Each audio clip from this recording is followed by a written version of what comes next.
Blood के component पढ़ रहे थे, blood plasma complete, RBC complete, WBC complete, और बता तो सिर्फ और सिर्फ प्लेटलेट्स, जो कि एक तरीके से वॉल्यूम की बात करें तो बहुत कम होता है।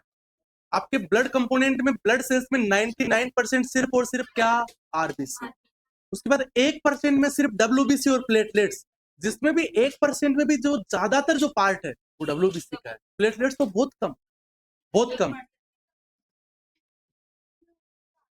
आर्टरी में ज्यादा होती है, वेन्स में तो कम होगी। क्यों? क्योंकि वो लिम्फेटिक सिस्टम के साथ चलेगी ना। नहीं नहीं, ऐसा नहीं, आर्टरियल फ्लूइड के अंदर ज्यादा होता है, वहां पे ज्यादा होगी।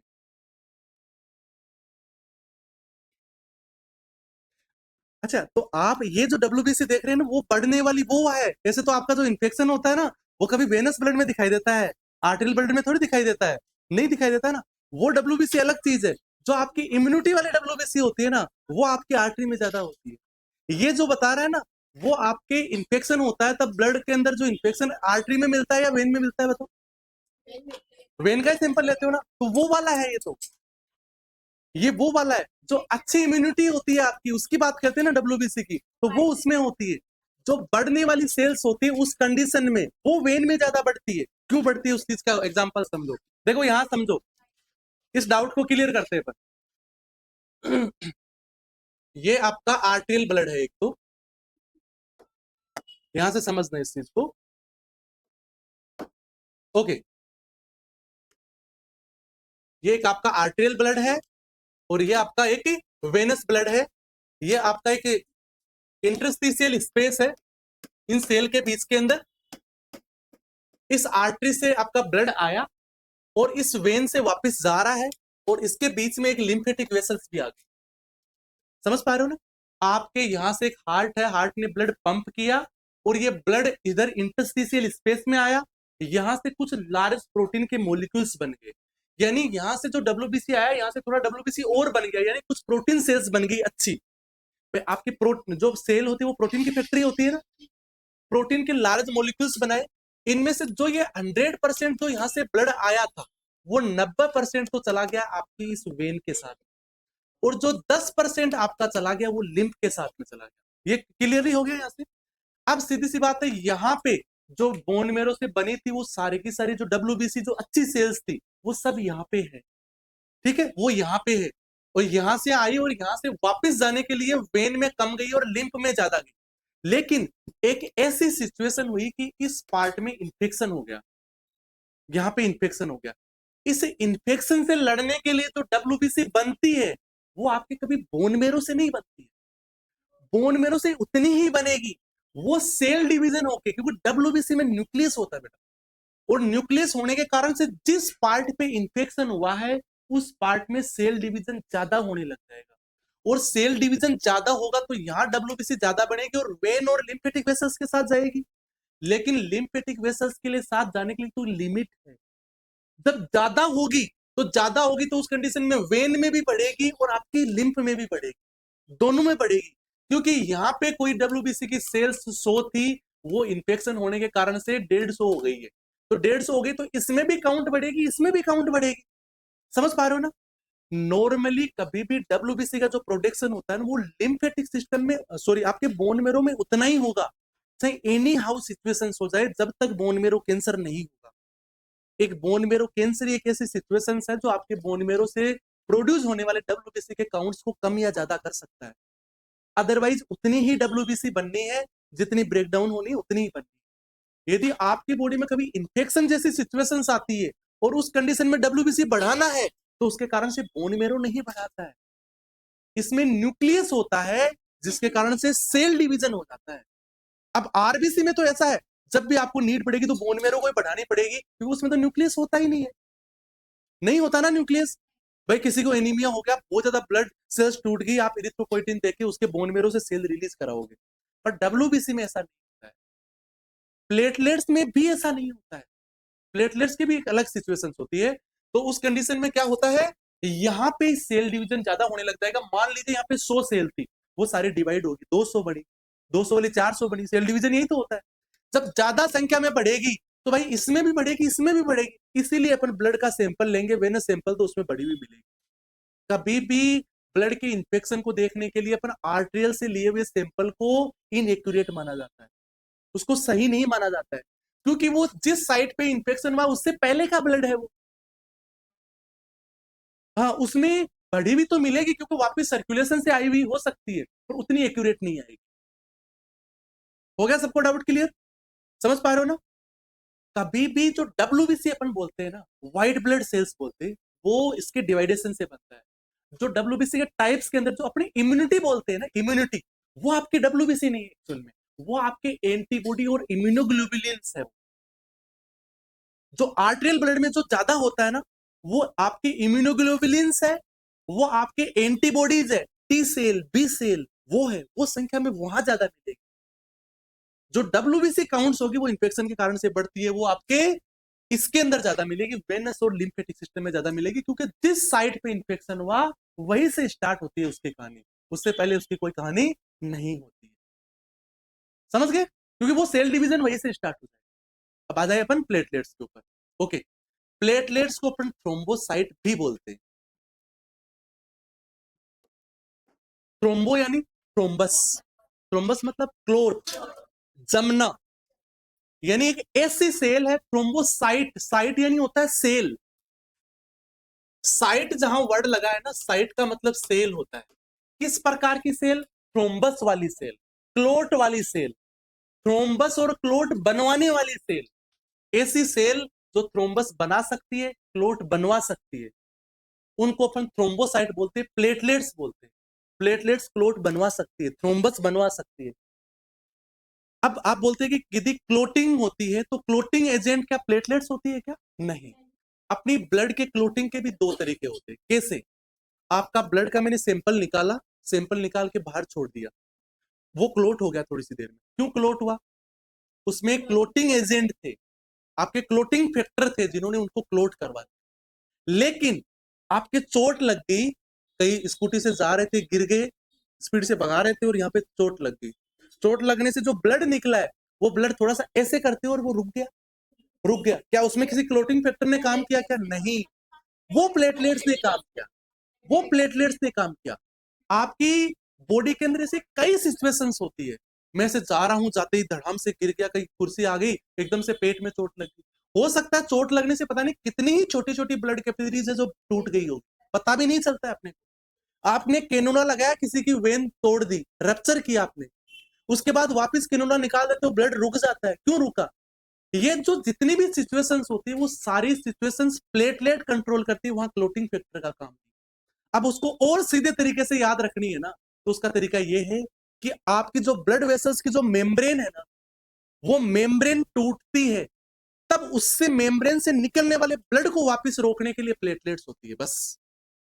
तो आपके ब्लड के अंदर की जो क्लोटिंग करनी है उसके अंदर क्लोटिंग फैक्टर होते हैं, वहां प्लेटलेट्स का काम कम होता है। लेटर स्टेज में जरूर हो सकता है। कैसे हो सकता है?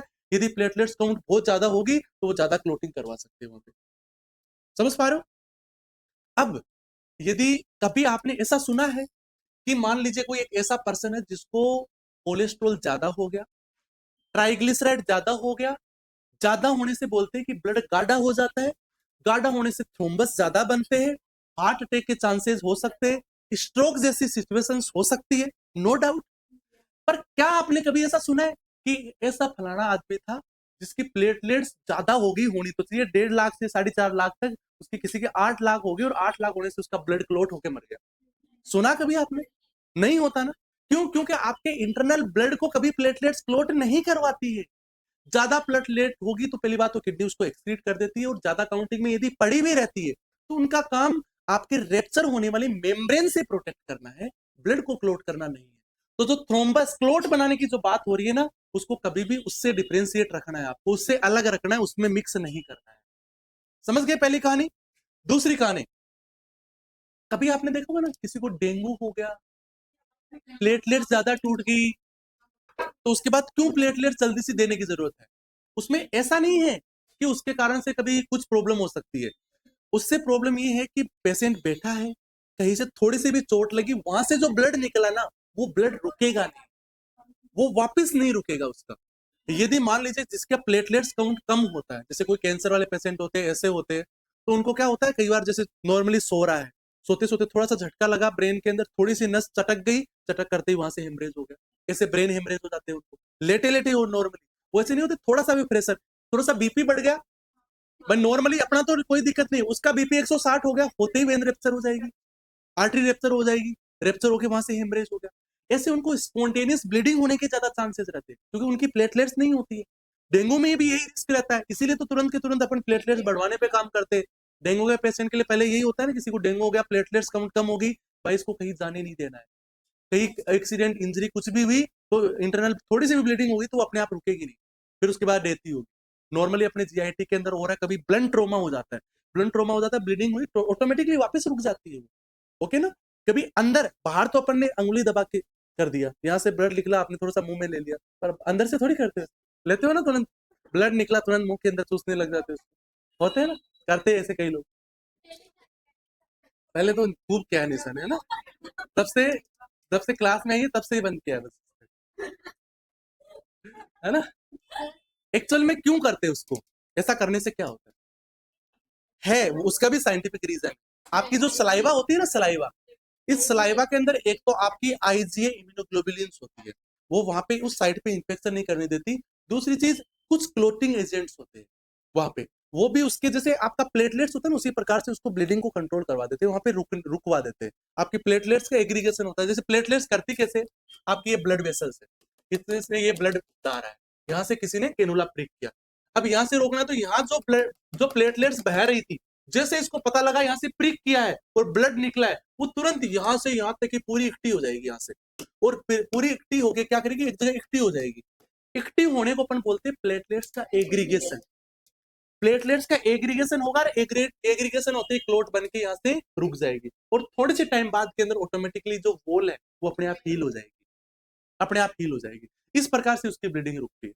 उसमें भी क्या होता है, जो प्लेटलेट्स के फंक्शंस होते हैं ना एग्रीगेशन जैसे, वैसे अपने सलाइवा में भी ऐसे कुछ एंजाइम्स होते हैं जो कि उस प्रकार की एक्टिविटी करते हैं, ओके। पर क्यों नहीं लेना चाहिए मुंह के अंदर, वो उससे फायदा तो होता है, ऐसा हो सकता है ब्लीडिंग रुक जाए, पर इसलिए नहीं लेना चाहिए, हो सकता है जिस पार्ट से आप इंजर्ड हुए वो कोई इन्फेक्टिव एजेंट्स वहां हो जो आपको ओरल कैविटी में भी चला जाए, ठीक है ना। तो उसके कारण से वहां पे भी, ये तो लोकल इन्फेक्शन है, वो यदि उसमें गया तो आपको सिस्टमिक इन्फेक्शन हो जाएगा, इसलिए नहीं लेना चाहिए। अदरवाइज तो खुद का खून खुद पिए तो कोई बुरी बात नहीं है ना, तो दूसरों का भी पीने की आदत होती है लोगों को, है ना।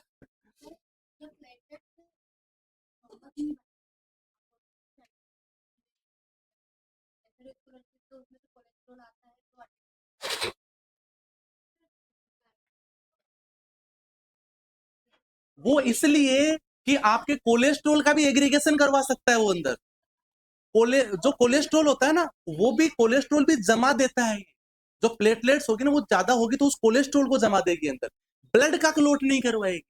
मैं आपको बता रहा हूँ, ब्लड का क्लोट नहीं करवाएगी, ब्लड का क्लोट नहीं कराएगी, पर वहां पे जो कंपोनेंट है, जो आपका ट्राइग्लिसराइड है या कोई भी फेट है, फेट डेब्रिस है या कोई सेल डेब्रिस है, उनको चिपका के उससे क्लोट बनवा सकती है वो, इसलिए एंटीप्लेटलेट्स देते हैं वो। मतलब जो आपकी ब्लड सेल्स है ना, डब्ल्यूबीसी और आरबीसी, उनके साथ कोई एक्शन नहीं है इसका, समझ गए ना। आपके जो डब्ल्यूबीसी के साथ तो वैसे भी कोई मतलब नहीं है, पर क्लोट में मान लो आरबीसी का इन्वॉल्वमेंट है, तो आरबीसी के साथ इसका कोई रोल नहीं, आरबीसी के साथ प्लेटलेट्स का कोई इन्वॉल्वमेंट नहीं, वो वहां पे कोई सेल डेब्रिस हो, सेल डेब्रिस की जो फिजियोलॉजी होती है या फिर उसकी एनाटॉमी होती है वो इस प्लेटलेट्स जैसी होती है, सेल डेब्रिस है, कोलेस्ट्रोल है, ये सारे ब्लड के अलावा की चीजें हैं, तो वो उन सब चीजों के कंपोनेंट को एग्रीगेशन करवा सकती है, इसलिए एंटीप्लेटलेट्स देते हैं उसके अंदर, समझ पा रहे हो। ब्लड की थिकनेस बढ़ जाती है, ब्लड गाढ़ा हो जाता है उन कंपोनेंट के कारण से, और गाढ़ा होता है तो वहां पे एग्रीगेशन होने के चांसेस ज्यादा होते हैं। कभी भी कोलेस्ट्रॉल के कारण से और है वहां से जो ब्लॉकेज होते हैं हार्ट के अंदर, वो कोई ब्लड के थोड़ी होते, कोलेस्ट्रॉल के होते। अब कोलेस्ट्रॉल भी कोई फेट आपस में चिपक थोड़ी जाएगा, वो प्लेटलेट्स उसके साथ एक्टिविटी करेगा तो चिपकेगा, ऐसे नहीं चिपकेगा, ऐसे नहीं क्लोट बनेगा। ऐसे तो घी, घी है वो तो फेट है, वो तो आपस के अंदर ऐसे घुलने वाला है, पर उसके साथ प्लेटलेट्स ने एक्टिविटी कर दी तो उसको जमवा देगा। क्यों, आपकी जो ब्लड वेसल्स बनी होती है ना, उसमें भी तो फेट होता है, उसकी लेयर भी तो फेट होती है, तभी तो उसको वापस क्लोज करवा देता है, उसमें भी उसी प्रकार की पैथोफिजियोलॉजी होती है जैसी वहां उसमें करनी होती है, समझ गए। ओके, अब आ जाओ यहाँ पे।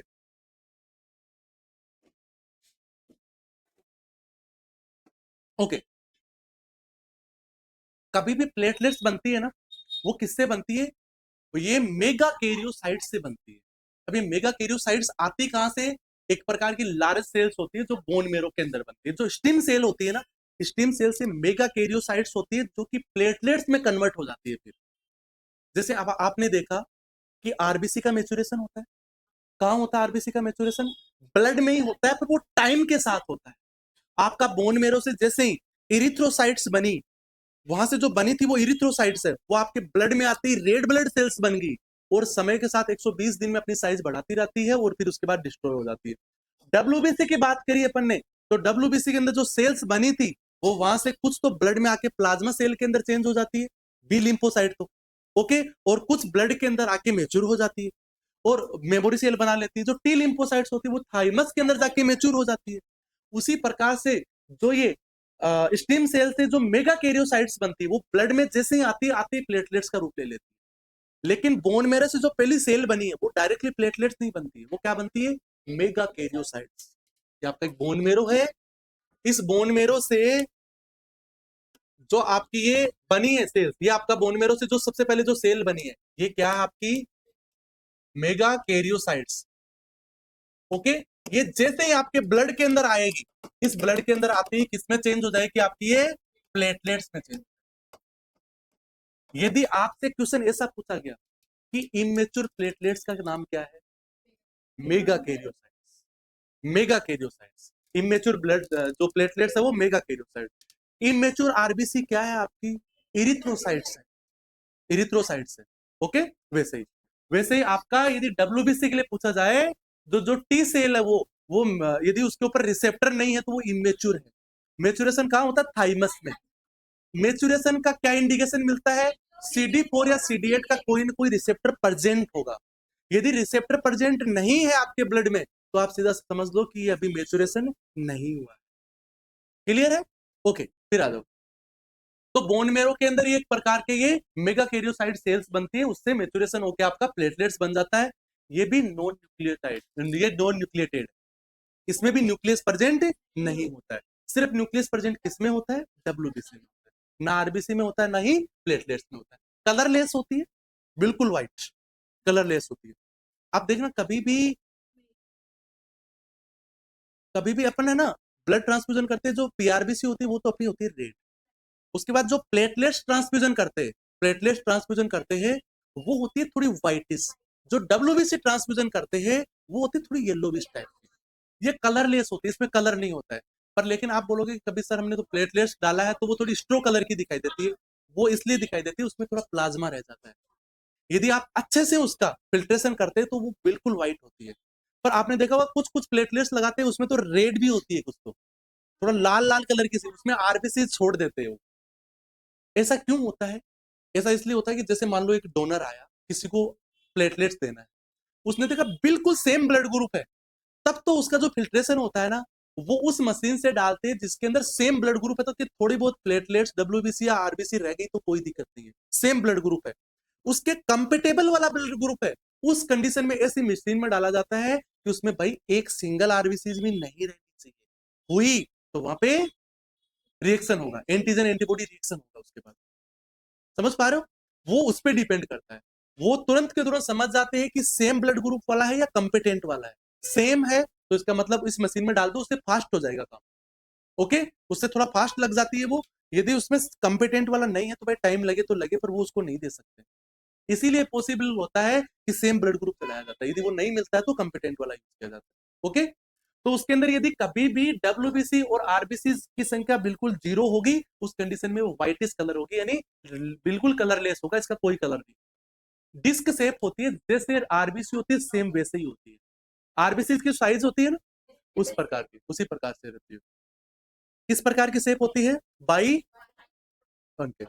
ओके, इसका डायमीटर 2 से 4 म्यू एम, यानी म्यू एम, म्यू एम रहता है।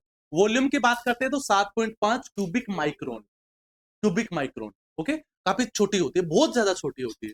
लाइफ स्पान की बात करते हैं तो सिर्फ 5 से 9 दिन, बहुत कम। ओके, 5 से 9 दिन। इसमें भी दो चीजें होती है, एक होती है आरडीपी और एक होती है एसडीपी। ओके, ये तो आपकी आरडीपी क्या है, रेंडम प्लेटलेट्स है, रेंडमली निकालती। एसडीपी क्या है, जो जिसको जिस तरह की चीजें चाहिए सिर्फ उसी तरह का कंपोनेंट उसमें से निकाला गया है। इसमें सारे प्लेटलेट्स हैं और इसके अंदर सिर्फ और सिर्फ यूजफुल प्लेटलेट्स है। ओके, ये जो एसडीपी होती है इसका सिर्फ 5 दिन होता है, इसका 9 दिन तक होता है। आरडीपी का जीवन काल ज्यादा होता है, एसडीपी का तो और भी कम होता है, सिर्फ 4 से 5 दिन ही होता है, इसका तो सिर्फ 4 से 5 दिन के अंदर एक्सपायर हो जाती है। ओके, यानी आज डोनेट हुआ दूसरे दिन उसको चढ़ाना होता है, जितने ज्यादा दिन निकलेंगे उतने ही कम इफेक्टिव होती है। जो एसडीपी का जो डोनर होता है ना, अपन नॉर्मली पीआरबीसी का कभी डोनेशन करवाते हैं ना, सीधा निडल लगाया, ब्लड आ गया, बैग भर गया, चलो, इतना ही होता है।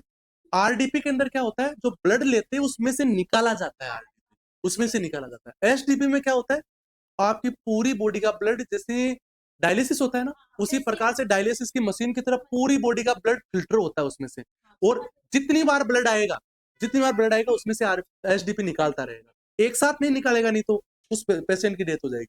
तो वो ब्लड कम से कम भी आधी घंटा से भी ज्यादा टाइम लगता है, हाफ एन आवर से ज्यादा टाइम लगता है, वो पूरा बॉडी का ब्लड उस मशीन में से घूमते हुए आता है, फिर निकालते रहते हैं धीरे धीरे धीरे धीरे। एसडीपी डोनेट करने के लिए जो किट लगती है, उस किट की मिनिमम कॉस्टिंग 10,000 रुपीज आती है, मिनिमम कॉस्टिंग 10,000 रुपीज आती है। हाई स्टैंडर्ड की एक सिंगल यूनिट को भी डोनेशन के लिए, अब जो जैसे आप सोचो कैंसर वाले पेशेंटों को 50-50 एसडीपी लग जाते हैं, तो उनको 5 लाख रुपए की तो डोनेट करने वाली किट लग गई उनको, कितना महंगा ट्रीटमेंट होता है। 10,000 की किट आती है, जो कम से कम जो गवर्नमेंट सप्लाई की भी होती है, और अच्छी अच्छी जो फार्मास्यूटिकल्स होती है वो तो 30-30, 40-40 हजार रुपए पर किट के लग जाते हैं। समझ पा रहे हो, जैसे डायलिसिस की किट होती है वैसे एक बड़ी सी किट होती है, उसमें एक एसिडी सॉल्यूशन भी होता है, एक सॉल्यूशन होता है, वो सॉल्यूशन भी उसमें डलता है, वो ब्लड का क्लोटिंग वगैरह नहीं होने देता। इसीलिए जो डोनर होते हैं ना, पीआरबीसी के डोनर मिल जाते हैं, आरडीपी के डोनर मिल जाते हैं, एसडीपी के डोनर नहीं मिलते। पहली बात तो सेम ब्लड ग्रुप होना चाहिए, दूसरा इसके क्राइटेरिया बहुत खतरनाक है, 3 महीने तक कभी कोई मेडिसिन नहीं खाया हुआ होना चाहिए, 3 महीने में कोई नशा हुआ नहीं होना चाहिए, कोई बीमारी नहीं होनी चाहिए, उसके बहुत सारे क्राइटेरिया होते हैं। कभी डोनेशन के लिए यदि किसी को एसटीपी की जरूरत पड़ेगी और वो 10 डोनर बुलाएगा, तब जाके एक डोनर फिट हो पाएगा, इतना मुश्किल है एसडीपी लेना। ओके, दूसरी चीज, हर कोई डोनेट करना नहीं चाहता, तो रिस्क नहीं लेना चाहता इतना, आधे पौन घंटे तक पूरा ब्लड किसी मशीन में डल के वापस आएगा, कहीं मैं इन्फेक्टेड ना हो जाऊं तो। ओके ना, मतलब हो सकता है, फिर भी हालांकि लोग देते हैं तो देना चाहिए, पर मान लीजिए कोई ब्लड बैंक में गए और उसकी माल प्रैक्टिस के कारण से किसी उसकी तो जान जा सकती है। मान लो ब्लड तो डोनेट किया, तो स्ट्राइल नीडल आपने लगाया और निकाल लिया, वो सिर्फ इंजेक्शन लगाने जितना ही है, पर एसटीपी में तो आपका पूरा ब्लड उस मशीन में जाके आएगा, वो किट कहीं ना कहीं थोड़ी सी भी इंफेक्टेड हुई तो उसकी तो गई, लग गई उसकी तो अच्छे से, है ना। ओके ठीक है, देखो a single drop blood contain, यदि एक सिंगल ड्रॉप के अंदर यदि अपन बात करें ब्लड की में, तो tens of thousands blood platelets, मतलब क्या हुआ इसका, एक सिंगल ड्रॉप के अंदर भी 10,000 प्लेटलेट्स होती है, एक सिंगल ड्रॉप के अंदर भी ब्लड की, एक सिंगल ब्लड के ड्रॉप में भी, समझ पा रहे हो। हाँ, अब आप बोलते हो कि सिर्फ यदि किसी का मान लो 1 लाख प्लेटलेट्स होनी चाहिए और थोड़ी कम हो गई, उस कंडीशन के अंदर आप यदि प्लेटलेट्स ही चढ़ानी है तो उसको तो अपन 5-7 बूंदी चढ़ा देनी चाहिए, क्यों प्लेटलेट्स चढ़ाते हैं फिर बताओ। जो बेटा 1.5 से जो 4.5 लाख तक अपन प्लेटलेट्स देखते हैं ना, वो सिर्फ अपनी सर्कुलेटिंग थोड़े से ब्लड के अंदर ही देखते हैं, उसका एक एरिया होता है, उसको क्यूबिक स्क्वायर से एक एरिया होता है, उस एरिया में मापा जाता है उसको, पूरे ब्लड के अंदर काउंटिंग नहीं की जाती है उसको, इसलिए वो संख्या कम होती है। ओके, अदरवाइज बहुत ज्यादा होती है, और अपने को जब ट्रांसफ्यूजन भी करनी होती है तब तो पता नहीं कई लाख अपन करते हैं। एक एसडीपी होती है, उस एसडीपी के अंदर अपन ऑल ओवर देखे तो वैसे तो 40,000 प्लेटलेट्स के आसपास बढ़ा देती है अपने ब्लड के अंदर, पर उसके अंदर यदि होने की बात करें तो वो 20 लाख से भी ऊपर प्लेटलेट्स होती है उसके अंदर, एक एसडीपी के अंदर। एक आरडीपी होती है, उसके अंदर भी 4 से 5 लाख प्लेटलेट्स होती है उसमें, समझ पा रहे हो। ओके, देखो it right number of platelets important for blood loss and harmful clots, अपनी बॉडी के अंदर हार्मफुल क्लोट्स ना बने इसके लिए, और कभी भी ब्लीडिंग ना हो इसके लिए सही क्वांटिटी में प्लेटलेट्स का होना जरूरी। कम हुई तो ब्लीडिंग हो सकती है, ज्यादा हुई तो वो ज्यादा क्लोटिंग करवा सकता है।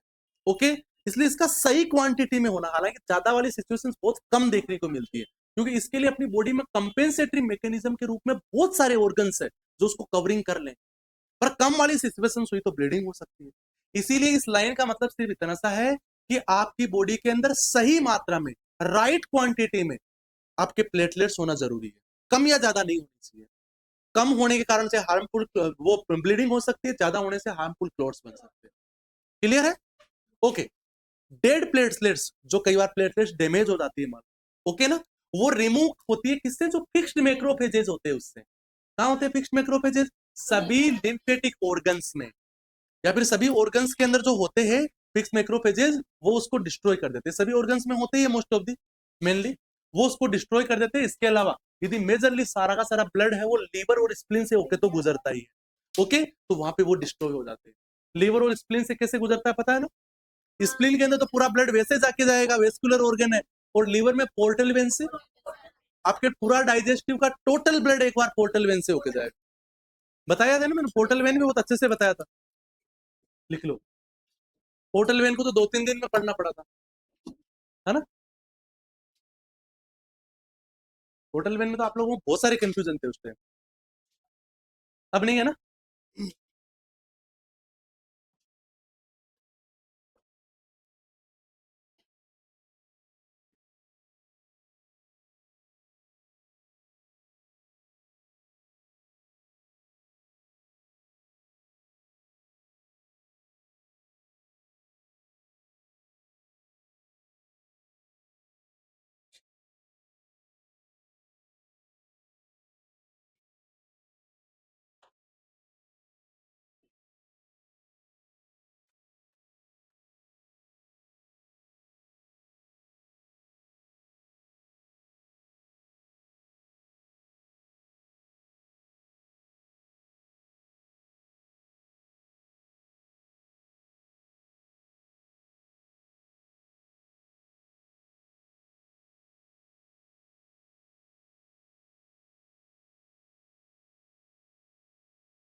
मेल कम कैसे हो गया दोस्त? मेल कैसे कम हो गया अपने दोस्त?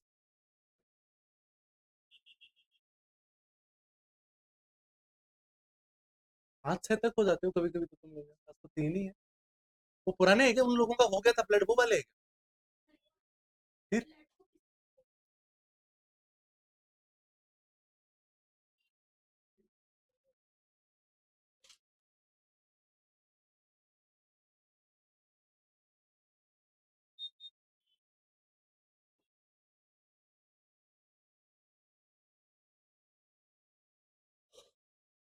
डर गए होंगे बेचारे भाई, फीमेल्स ही फीमेल्स है सारी क्लास में, ऑनलाइन लेते होंगे।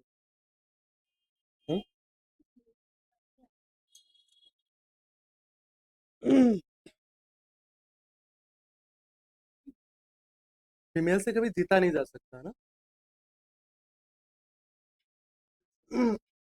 फीमेल्स, फीमेल से किसी भी क्षेत्र में कभी मेल जीत नहीं सकता, नहीं जीत सकता। फीमेल के पास 3 हथियार होते हैं, 3 हथियार होते हैं फीमेल्स के पास। पता है कौन कौन से? अब लड़ने लग जाते हैं, देखो कैसे जीतेंगे इससे, बताओ। पहले ही लड़ने लग गए। कौन से होते हैं 3 हथियार? यदि मेल फीमेल से ज्यादा ही ऐसे बात होगी कुछ, तो वो 3 हथियार का इस्तेमाल करेगी। पहला हथियार तो होगा, वो सबसे पहले तो क्लेश करेगी, है ना? सबसे पहले तो क्लेश करेगी। और क्लेश में हो सकता है आपने, वो उसने कितना भी बोला, उससे कितना भी बोला, और उसके बाद भी आपने कोई जवाब नहीं दिया, तो वो क्लेश थोड़ी देर चलेगा, उसके बाद रुक जाएगा। मान लो आपने इग्नोर ही इग्नोर किया, तो उसके बाद दूसरा हथियार उसने उठाएगी, वो गुस्सा करेगी, गुस्सा करेगी बहुत ज्यादा। और गुस्से के अंदर भी आपने बिल्कुल इग्नोर कर दिया, बिल्कुल कुछ नहीं किया, ओके, तो फिर तीसरा हथियार पता है क्या सप्लाई करेगी? फिर वो रोना शुरू कर देगी।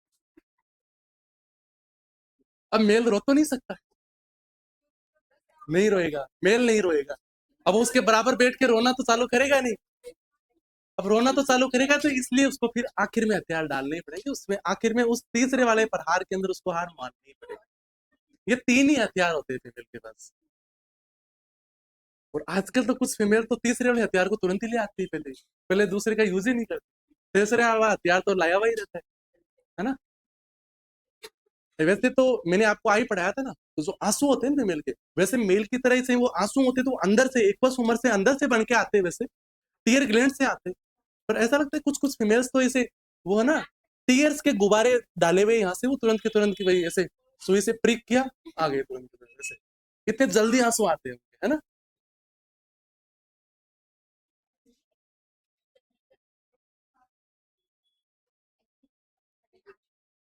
प्लेटलेट सबसे ज्यादा होता है एचटीपी में, एचटीपी में सबसे ज्यादा प्लेटलेट्स होता है, आरडीपी में थोड़ा कम होता है, एचटीपी में तो बहुत ज्यादा होता है। मतलब एकदम फिक्स क्वांटिटी को मापना थोड़ा मुश्किल होता है उस चीज के अंदर, क्योंकि वो डिपेंड करता है कि वो किस प्रकार की प्लेटलेट्स है। आपने ट्रांसफ्यूजन की, जैसे आरबीसी, आपने आरबीसी भी ट्रांसफ्यूजन करते हैं ना, तो जनरली ऑन एवरेजली एक आरबीसी के ट्रांसफ्यूजन से 0.8 उसका एच बी इंक्रीज होना चाहिए। पर कुछ का होता है, कुछ का नहीं होता है। वो 0.8 भी क्यों बोला, जब आपने एक ट्रांसफ्यूज किया तो एक बढ़ना चाहिए ना, पर 0.8 ही होगा, क्योंकि 0.2 तो डैमेज होना ही होता है, इतना तो डैमेज होना ही होना है। पर आपने जितनी ज्यादा पुरानी आरबीसी होगी उतना ही कम बढ़ेगा उससे, क्योंकि उससे मेच्योर हुई हुई होगी। हो सकता है उस पूरी आरबीसी में 1-2% तो ऐसे भी होंगे जो आपने आज ट्रांसफ्यूजन किए थे, आज की आज ही मेच्योर हुई थी उनमें से। भाई पड़ी पड़ी भी तो मेच्योर होती रहती है, डेथ होती रहती है उनमें से, ऐसा ही तो रहता है ना।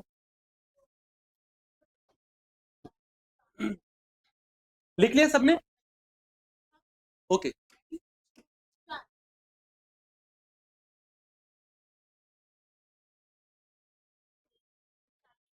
ठीक है।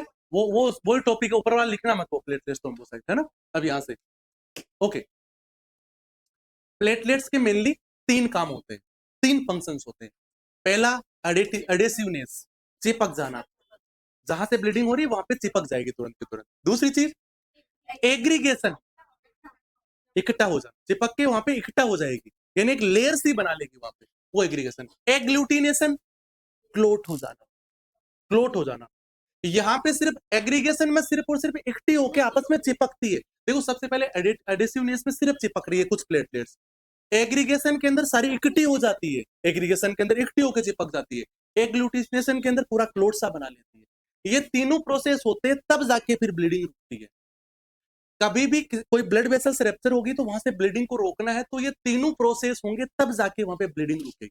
सबसे पहला एडेसिवनेस, दूसरा आपका एग्रीगेशन, तीसरा आपका एग्लूटिनेशन। ओके,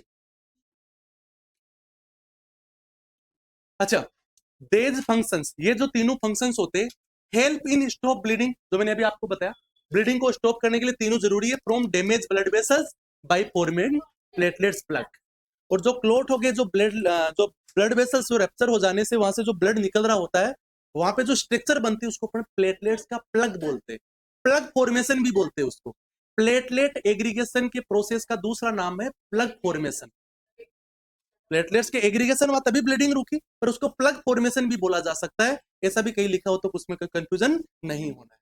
ओके, प्लेटलेट्स मान लीजिए डिक्रीज हो गई, तो उस कंडीशन को बोलते हैं थ्रोम्बोसाइटोपिनिया। प्लेटलेट्स ज्यादा हो गई तो उसको बोलते हैं थ्रोम्बोसाइटोसिस। क्लियर है? यदि थ्रोम्बोसाइटोपिनिया होगी तो ब्लीडिंग के ज्यादा चांसेस हो सकते हैं, जिसको अपन ब्लीडिंग टेंडेंसी बोलते हैं। ब्लीडिंग होने के चांसेस ज्यादा, तो ब्लीडिंग टेंडेंसी। डेंगू के पेशेंट में क्या हो जाता है, ब्लीडिंग टेंडेंसी बढ़ जाती है। ओके, थ्रोम्बोसाइटोसिस कोज थ्रोम्बस फॉर्मेशन, इससे थ्रोम्बस के फॉर्मेशन हो सकता है, पर इससे बनने वाला थ्रोम्बस होता है वो आरबीसी का नहीं होता है, वो आपके फेट डेब्रिस, सेल डेब्रिस, उन चीजों का होता है, या फिर खुद का प्लेटलेट्स का क्लोट बनता है। सिंपल, लिख लो।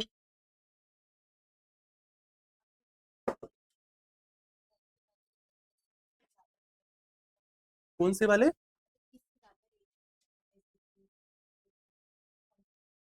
नहीं नहीं, रिएक्शन का ऐसा कोई लेना देना नहीं, वो तो सेम ब्लड ग्रुप का है तो कोई रिएक्शन नहीं होगा। नहीं नहीं, वो उसके अंदर यदि सेम ब्लड ग्रुप से है तो है, नहीं है तो आप यदि उसके कंपेटेबल ब्लड लगाया और उसमें आरबीसी या डब्ल्यूबीसी छोड़ दिया तो होता है। देखो कभी भी ब्लड ट्रांसफ्यूजन होते हैं ना बेटा, ब्लड ट्रांसफ्यूजन जो पीआरबीसी होता है उससे सबसे ज्यादा रिस्क होने के चांसेस होते हैं। एसडीपी आरडीपी से बहुत लेस, बहुत कम।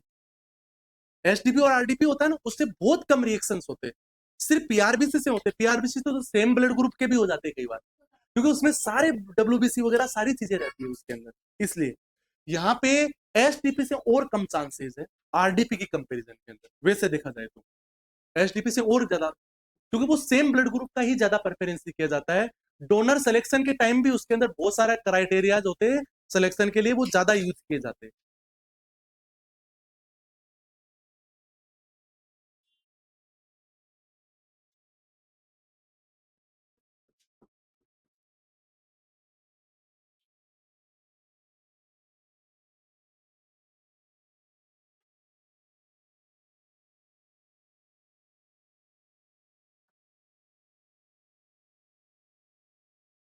ये सब चीजें समझ में आ जाएगी तो अपन यहाँ पे भी डिजीज पोर्शन बहुत सारी डिजीज है वो डिस्कस करेंगे। वो सारी डिजीज ऐसी है तो आपको 100% कभी किसी को नहीं समझ में आई होगी, और वो ब्लड पढ़ने के बाद इसमें बहुत अच्छे से समझ में आएगी। आपके ऑटोसोमल डिसऑर्डर है ना, वो सारी चीजें है, आपका एनीमिया है, आपके हीमोफीलिया है जो ब्लीडिंग डिसऑर्डर है, वो सारी चीजें इससे बहुत अच्छे से समझ में आ जाएगी। जो प्लेटलेट्स का एग्रीगेशन होता है, ब्लड जो ब्लीडिंग रोकने के लिए जो प्लेटलेट एक्टिव हो जाती है उसको अपन प्लग फॉर्मेशन बोलते हैं। प्लेटलेट एग्रीगेशन या प्लग फॉर्मेशन एक ही बात है।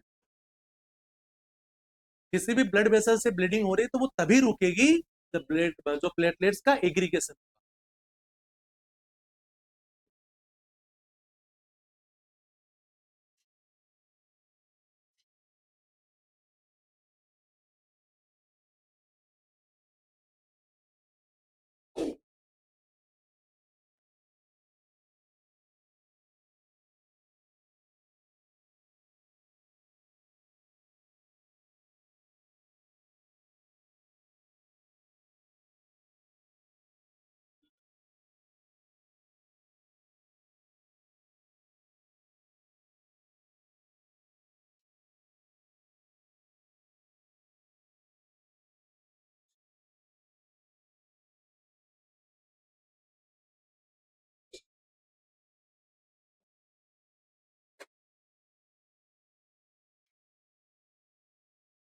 आपका क्या नाम है?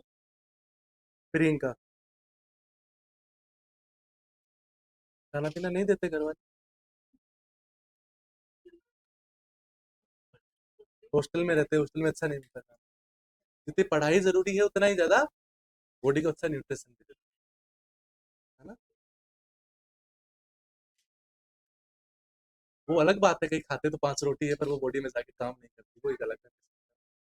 या वो वाली बॉडी है, खाते तो 5 रोटी है फिर लगती नहीं है वो वाली, है ना।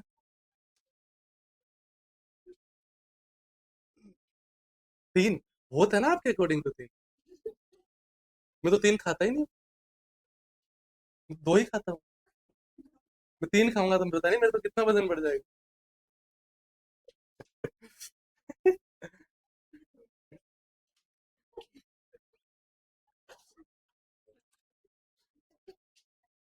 रोटी कम खानी चाहिए, मैं बार बार बताता हूँ ना आपको। अरे नहीं भाई, आपकी आपकी बैलेंस डाइट का हिस्सा क्या है?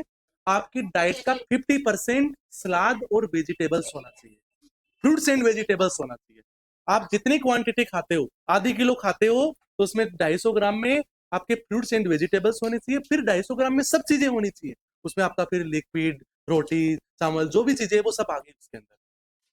क्योंकि फिर बैलेंस डाइट तब होगी कि फिर 3 रोटी खाना है तो 3 रोटी के साथ में फिर कितनी सारी और भी चीजें आती है ना। उसके अकॉर्डिंग उसको बैलेंस करने के लिए और चीजें चाहिए। हो गया।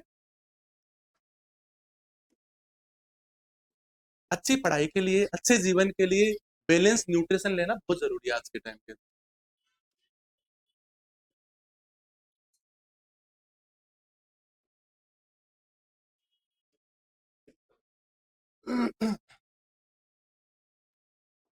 पढ़ते अपन ब्लड ग्रुप। ओके।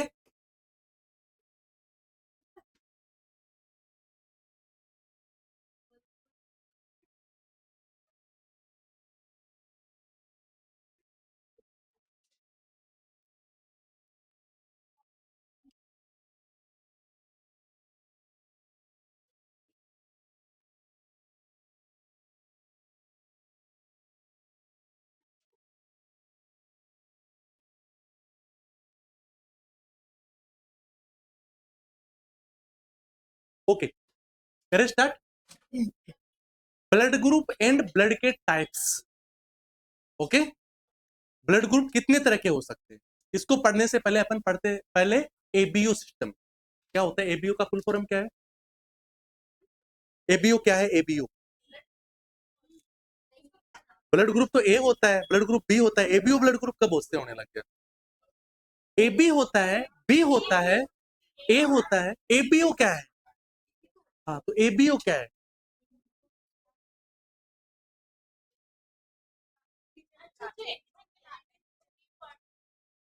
एबीओ का सिस्टम होता है एंटीजन एंटीबॉडी का सिस्टम। एबीओ सिस्टम बोलते हैं एंटीजन एंटीबॉडी सिस्टम, है ना। एंटीजन एंटीबॉडी सिस्टम है, ओ का मतलब वैसे नहीं है, एबीओ बोला जाता है, इसकी कोई फुल फॉर्म नहीं होती है। एबीओ है ना, इसकी कोई फुल फॉर्म नहीं होती बेटा, एंटीजन एंटीबॉडी सिस्टम बोला जाता है, इसका दूसरा नाम है एंटीजन एंटीबॉडी सिस्टम। वैसे इसकी कोई फुल फॉर्म नहीं है एंटीजन एंटीबॉडी, वैसा नहीं है, इसको एबीओ सिस्टम बोला जाता है। ओके, यानी एंटीजन और एंटीबॉडी का किसी भी सेल पे क्या सिस्टम होता है, किस प्रकार से होता है, वो पढ़ेंगे और फिर अपन ब्लड ग्रुप पढ़ेंगे। ओके, तो ब्लड ग्रुप उसी से डिफरेंशिएट कर सकते हैं कि किसी भी ब्लड सेल्स के ऊपर कौन सा एंटीजन और कौन सा एंटीबॉडी है, उसी के आधार पे अपन ब्लड ग्रुप को डिस्कवर कर सकते हैं। ओके ना। तो एक साइंटिस्ट था 1900 के अंदर, 19 के अंदर, यानी लगभग लगभग 125 साल पहले की बात है। 125 साल पहले तक कभी ब्लड ग्रुप के बारे में लोगों को नहीं पता था, सिर्फ ब्लड ही जानते थे लोग। ओके, तो 125 साल पहले की बात है, एक साइंटिस्ट था जिसका नाम था KL Landsteiner. Okay, KL Landsteiner, इसने चार जो ब्लड है, इस ब्लड को चार अलग अलग ग्रुप के आधार पे डिवाइड किया, और डिवाइडेशन के अंदर उसका बेस क्या था कि उसके ऊपर प्रेजेंट एंटीजन कौन सा है। एंटीबॉडी को उसका आधार नहीं माना था उसने, एंटीबॉडी के बारे में तो बाद में, बहुत बाद में जाके पता लगा था। उसने सिर्फ एंटीजन का आधार माना कि नहीं, अपने पूरे ब्लड के अंदर ऐसे चार प्रकार की सेल्स होती है कि किसी के ऊपर तो ये वाला एंटीजन होता है, इसके ऊपर ये होता है, इसके ऊपर ये होता है। यानी ऑल ओवर पॉपुलेशन में देखा जाए तो चार प्रकार के ब्लड हो सकते हैं। यानी उसने देखा कि किसी का, मेरा ब्लड निकाला, किसी दूसरे का निकाला, किसी दूसरे का निकाला, देखा यार इसका और इसका ब्लड तो एक जैसा नहीं है, इसमें कुछ तो फर्क है। फिर देखा तो क्या फर्क है कि इसके ऊपर ये एंटीजन प्रेजेंट है, इसके ऊपर बी वाला एंटीजन प्रेजेंट है, इसके ऊपर ए बी एंटीजन प्रेजेंट है। फिर देखा ये तो तीन ही प्रकार के एंटीजन है। नहीं नहीं, फिर एक ऐसा ब्लड भी है जिसपे एंटीजन प्रेजेंट ही नहीं है, वो है जिसपे एंटीजन प्रेजेंट ही नहीं है। ओके, वो आपका ओ हो गया। ये चार प्रकार के ब्लड ग्रुप्स हो गए। जिसपे ए एंटीजन प्रेजेंट है वो ए ब्लड ए हो गया, जिसपे बी है वो बी हो गया, जिसपे ए बी है वो ए बी हो गया, जिसके ऊपर एंटीजन प्रेजेंट नहीं है वो आपका हो गया। ओके, अब देखो, जिसके अंदर भी यदि कोई ए वाला ब्लड ग्रुप देखा गया जिसके ऊपर ए एंटीजन था, उसके ऊपर एंटीबॉडी के रूप में बी देखा गया, बी मिलता। अपोजिट के अंदर देख लो, जिसपे बी एंटीजन होता है उसके ऊपर ए एंटीबॉडी होता है। अब जिसके ऊपर दोनों एंटीजन एक ही साथ प्रेजेंट होते हैं, ए और बी, तो ऐसा बोलते हैं कि वहां पे दो चीजों के लिए जगह थी, यदि दोनों ही एंटीजन आ गए तो फिर एंटीबॉडी नहीं, वहां पे एंटीबॉडी होती नहीं उस ब्लड के अंदर। ओके, अब बात करते हैं जिसके ऊपर एंटीजन होते ही नहीं है, उस पर क्या होता है, तो उस पर दोनों एंटीबॉडी होती है, यानी एक दूसरे से अपोजिट है। यदि ए एंटीजन है तो बी एंटीबॉडी है, बी एंटीजन है तो ए एंटीबॉडी है, ए बी एंटीजन है तो कोई एंटीबॉडी नहीं है, कोई एंटीबॉडी नहीं है तो फिर ए बी एंटीजन। ये चार प्रकार के आपके ब्लड ग्रुप हो गए, चार प्रकार के ये आपके ब्लड ग्रुप हो गए। अब यदि अपन ऑल ओवर बात करें कि किसको कौन ब्लड दे सकता है, ये सारी कहानी तब होती है, इसको कोई रटने की जरूरत नहीं है, माइंड में होना चाहिए। सीधी सी बात है, सेम टाइप की एंटीजन और एंटीबॉडी आएगी तो रिएक्शन हो जाएगा। सेम टाइप की एंटीजन और एंटीबॉडी नहीं होना चाहिए। यदि आपने किसी को ब्लड ट्रांसफ्यूजन कर रहे हो, यदि वहां पे ए एंटीजन है तो आप ए एंटीबॉडी नहीं दे सकते, वहां पे ए एंटीबॉडी है तो ए एंटीजन नहीं दे सकते। सेम टाइप का एंटीजन और एंटीबॉडी कलेक्शन में नहीं आना चाहिए, यही चीजें माइंड में रखनी। ओके, टू वोम डोनेट, ए वाला ब्लड ग्रुप है वो, उसको कौन कौन डोनेट कर सकता है, ए वाले के लिए चाहिए तो वहां पे कौन, ए बी वाला और ए वाला, ए बी और ए, ये आपके डोनर हो सकते हैं। रिसिपिएंट कौन हो सकता है, ओ वाला। ओ वाला क्यों हो सकता है, क्योंकि इसके पास कोई एंटीजन ही नहीं है, इसलिए हो सकता है। इसके अंदर ए बी और ए वाला जब डोनेट करा तो इसमें सेम टाइप का ये वाला ले सकता है, यानी क्रॉस मैचिंग के अंदर एंटीजन नहीं होना चाहिए। देखो, मैंने अभी आप देखो एंटीजन और एंटीबॉडी रिएक्शन कब होगा? मान लीजिए यहां पे ऐसे समझना, ये किसी का ए एंटीजन है, सेम टाइप का एंटीजन तो हो जाए चलेगा, हाँ, पर ए एंटीजन के साथ बी टाइप का एंटीजन हुआ तो रिएक्शन, ए एंटीजन के साथ में यदि ए बी हुआ तो फिर भी चल जाएगा, पर उसके अपोजिट वाला हुआ तो उससे रिएक्शन हो जाएगा। यानी एक आपका बिहेवियर उससे मिल सकता है ना जो आप जैसा हुआ, आप जैसा हुआ तब तो चले जाएगा। यानी वो ब्लड ग्रुप की कहानी भी यही है, किसी का ए है और ए बी हुआ तो ए का ए हुआ तो चल जाएगा, लेकिन उसके अपोजिट वाला हुआ तो नहीं चलेगा, नहीं चलेगा ना। किसी का ए ब्लड ग्रुप है, आप ए बी वाला ब्लड दे सकते हो क्योंकि उसमें भी ए है, समझ पा रहे हो? किसी का ए ब्लड ग्रुप है, बी वाला नहीं दे सकते ना उसको क्योंकि उससे बिल्कुल अपोजिट वाला है, समझ पा रहे हो? तो देखो, to whom donate and to whom receive, okay, इसको कौन कौन डोनेट कर सकता है, इस ए वाले ब्लड ग्रुप वाले को, और कौन कौन रिसीव कर सकता है? देखो ए बी वाला और ए वाला, इसको ओ वाला रिसीव कर सकता है। ओ का ब्लड क्यों रिसीव कर सकता है? क्योंकि ओ पे एंटीजन ही नहीं है, एंटीजन ही नहीं है, और खुद ए है तो ए का तो ए ले ही सकता है, कोई बड़ी कहानी नहीं है ना, समझ में आई ना ये कहानी सबको? ओके, फिर बात करते हैं बी वाले की, इसमें बी एंटीजन है, सीधी सी बात है, बी एंटीजन है तो बी वाले को डोनेट कर सकता है, कोई दिक्कत ही नहीं है, और ए बी वाले को भी कर सकता है। बात जब लेने की आई तो बी वाला ओ वाला तो ले ही सकता है बी का, क्योंकि उसमें तो एंटीजन ही नहीं है, रिएक्शन होगा कहां से, और बी वाला बी वाले से ले ही सकता है कि वो सेम टाइप का है। ये ए वाला नहीं ले सकता, ये बी वाला नहीं ले सकता, सिर्फ फर्क दोनों में इतना सा ही है, अपोजिट सिर्फ बी और ए है इसमें। अब बात करते हैं ए बी वाले की, तो ए बी वाले पे दोनों एंटीजन है पर कोई एंटीबॉडी नहीं है, और रिएक्शन भी एंटीजन से ही होती है। सीधी सी बात है, ये ए बी वाले को ही क्या कर सकता है, डोनेट कर सकता है। और बात लेने की आई तो इसमें एंटीजन ए बी है, बी पी है और ए पी है, और ओ वाले पे कोई नहीं होता तो ले सकता है। ये कहानी सबको समझ में आ रही है कि नहीं आ रही है? आ रही है ना। इसीलिए अब यदि ओ वाले की बात करेंगे तो ओ वाले के ऊपर कोई एंटीजन नहीं है, कोई एंटीजन नहीं है, तो और कोई एंटीजन नहीं है तो सीधी सी बात है वो सबको दे सकता है, किसी में कोई भी एंटीजन हो क्या फर्क पड़ सकता है, वो ए को भी दे सकता है, बी को भी दे सकता है, ए बी को भी दे सकता है, और ओ को तो दे ही सकता है, वो तो सेम ग्रुप का है, ओके ना। लेकिन जब बात लेने की आई इसके अंदर, तो लेने की आई तो सिर्फ ओ का ले सकता है, क्योंकि इसके अंदर कोई एंटीजन है ही नहीं, दूसरा आएगा तो उसकी एंटीबॉडी के साथ रिएक्शन हो सकती है, ओके। इसीलिए जो ए बी वाला है, ए बी वाला ब्लड ग्रुप क्या है आपका, यूनिवर्सल रिसिपिएंट है, वो किसी से भी ले सकता है। ओ वन वाला यूनिवर्सल डोनर है, वो किसी को भी दे सकता है। यानी ये वाला जो ब्लड ग्रुप है ना, ए वाला, इसमें बी वाले से रिस्क है, सिर्फ बी एंटीजन वाला नहीं ले सकता, और सबका ले सकता है। बी वाला बी एंटीजन का नहीं ले सकता और सबका ले सकता है, और ये वाला सबका ले सकता है, पर ये सबका नहीं, ये सबसे कम सिर्फ ओ वाले का ले सकता है, पर दे सबको सकता है। समझ गए इस कहानी को? ओके, अब इसमें कोई रटने की जरूरत नहीं है, तुरंत एंटीजन के आधार पर तुरंत माइंड में ध्यान रखना है कि किसका ले सकता है किसका दे सकता है, तुरंत माइंड में रहना चाहिए, क्योंकि सेम टाइप का एंटीजन तो हो, डिफरेंट टाइप का एंटीजन से उसके पास रिएक्शन नहीं होनी चाहिए। अब ये कहानी और आगे समझ में आएगी, लेकिन अपन ऑल ओवर पॉपुलेशन में बात करें कि भाई होते तो 4 प्रकार के हैं, पर 100 लोगों का एक अपने पास ग्रुप है, इन 100 लोगों में से अपन ऑल ओवर देखा जाएगा तो सबसे ज्यादा कौन सा ब्लड ग्रुप पाया जाता है? ओके, तो सबसे ज्यादा ओ वाला, ओ वाला सबसे ज्यादा वहां पे होता है। फिर बात करते हैं सबसे कम में कौन सा, एपी वाला, क्योंकि यूनिवर्सल रिसिपिएंट है, अच्छी चीज है, हर किसी का ले सकता है, पर ये होता 5% ही है। यानी जिसका ब्लड ग्रुप ए बी होता है ना, उसके लिए कभी सोचने की जरूरत नहीं है, उसके लिए क्रॉस मैचिंग की भी जरूरत नहीं है, जिसका ए बी ब्लड ग्रुप है वो सबका ले सकता है, दे दो तुरंत ही, हाँ, कोई दिक्कत नहीं है। ओ वाला है, उसके लिए सबसे ज्यादा सोचने की जरूरत है, उसको ब्लड मिलता नहीं है बेचारे को, वो दे तो सबको सकता है, दान दाता है पूरा, पर इसको हर कोई दे नहीं सकता, सिर्फ और सिर्फ किसका सकता है, सिर्फ ओ का ही ले सकता है। पर हाँ, अच्छी चीज ये है कि ऑल ओवर पॉपुलेशन में ये ब्लड ग्रुप ज्यादा पाया जाता है, ये अच्छी चीज है, ओके। फिर 25-25% होते हैं ये दोनों, ए और बी वाले, ये 25-25% के आसपास है, ओके, ये 45% और ये 5%। अब आ जाओ यहाँ पे, ठीक है, ये ब्लड ग्रुप तो समझ गए 4 प्रकार के। अब आ जाओ यहाँ पे, देखो 2 टाइप के तो एंटीजन होते हैं, 2 टाइप के एंटीबॉडी होते हैं, जो मैं आपको ऑलरेडी बता दिए, ओके। जो 2 टाइप के एंटीजन होते हैं, इन्हीं को अपन बोलते हैं एग्लूटिनोजन, एग्लूटिनोजन है। ये जो एग्लूटिनेशन की जो प्रोसेस थी ना, एग्लूटिनेशन की प्रोसेस, उसको करवाने वाले, एग्लूटिनेशन क्या होता है वहां पे, हाँ, उसको चिपकाने के लिए जो प्रोसेस करवाने वाला काम है ना, उसके लिए करवाने वाला, कोज करने वाले एग्लूटिनोजन है, और ये एग्लूटिनिन है एंटीबॉडी, ये एग्लूटिनिन है, ये मिलके क्या करवा सकती है, एंटीजन एंटीबॉडी रिएक्शन करवा सकती है।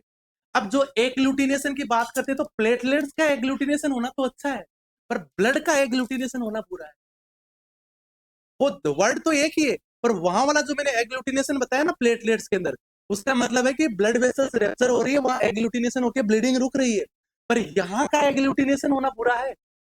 यदि ब्लड की रिएक्शन को ही एग्लूटिनेशन का प्रोसेस बोलते हैं, ब्लड की रिएक्शन हो जाती है, वो बुरी चीज है यहाँ पे। समझ पा रहे हो ना? हाँ, एंटीजन एंटीबॉडी रिएक्शन के कारण से होता है। लिख लो, जो ए और बी का मतलब अल्फा और बीटा है यहाँ पे, है ना, चाहे एंटीबॉडी हो चाहे एंटीजन हो।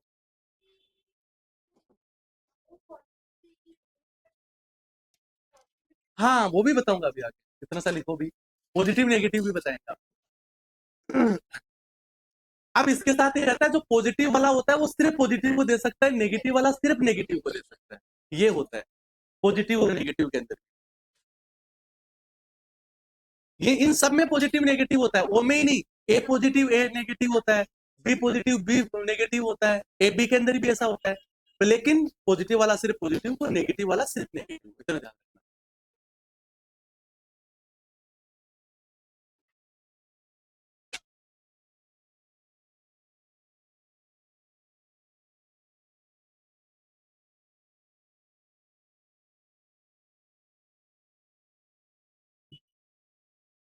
पहले 2 दिन के अंदर जो ब्लड पढ़ाया था उसको वापस घर पे जाके किस किसने पढ़ा था, किस किसने नहीं पढ़ा था, इतना ईमानदार देखता हूँ कौन है, नहीं पढ़ा था, है ना?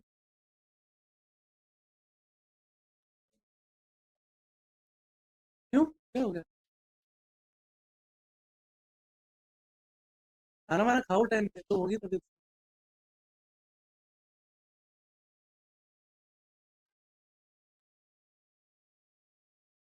इम्यूनिटी अच्छी होगी, न्यूट्रिशन अच्छा होगा, तो बॉडी के अंदर होने वाले चेंजेस और बॉडी के अंदर होने वाली प्रॉब्लम के कारण से आपकी हेल्थ पे कोई ज्यादा इफेक्ट नहीं पड़ेगा।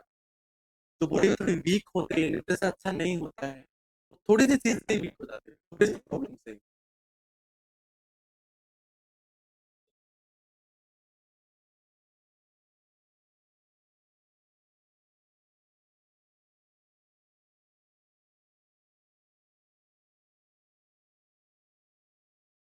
हेल्दी का मतलब क्या होता है? हेल्दी अपनी सोसाइटी में तो होता है हेल्दी, है ना, मोटा होना,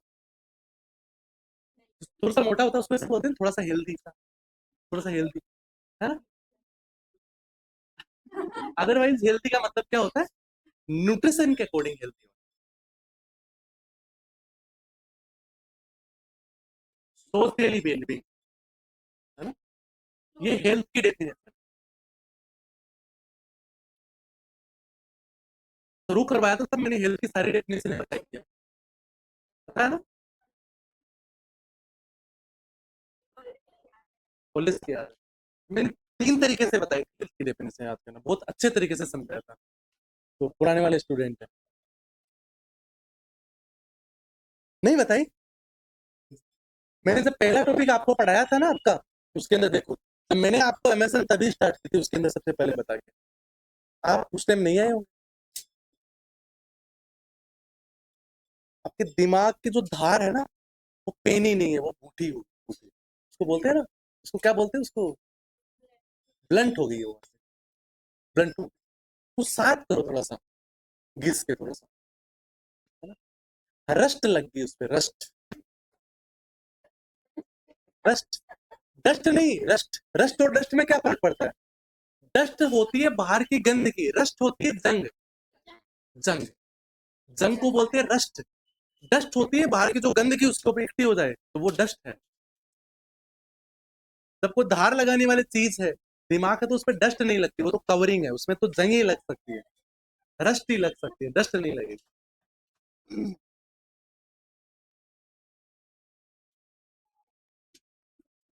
मैं यही बोलना चाह रहा हूँ कि थोड़ा पढ़ो लिखो, है ना, थोड़ा सा जो चल रहे हो आप, उसमें थोड़ी रफ्तार बढ़ा के दौड़ना चालू करो, क्योंकि जमाना बहुत फास्ट भाग रहा है, तो धीरे धीरे चलने वाले लोगों को वो बहुत पीछे छोड़ देता है। आपको उसके साथ चलना है तो आपको भगना पड़ेगा, तो आप थोड़ा पीछे हो गए उनसे।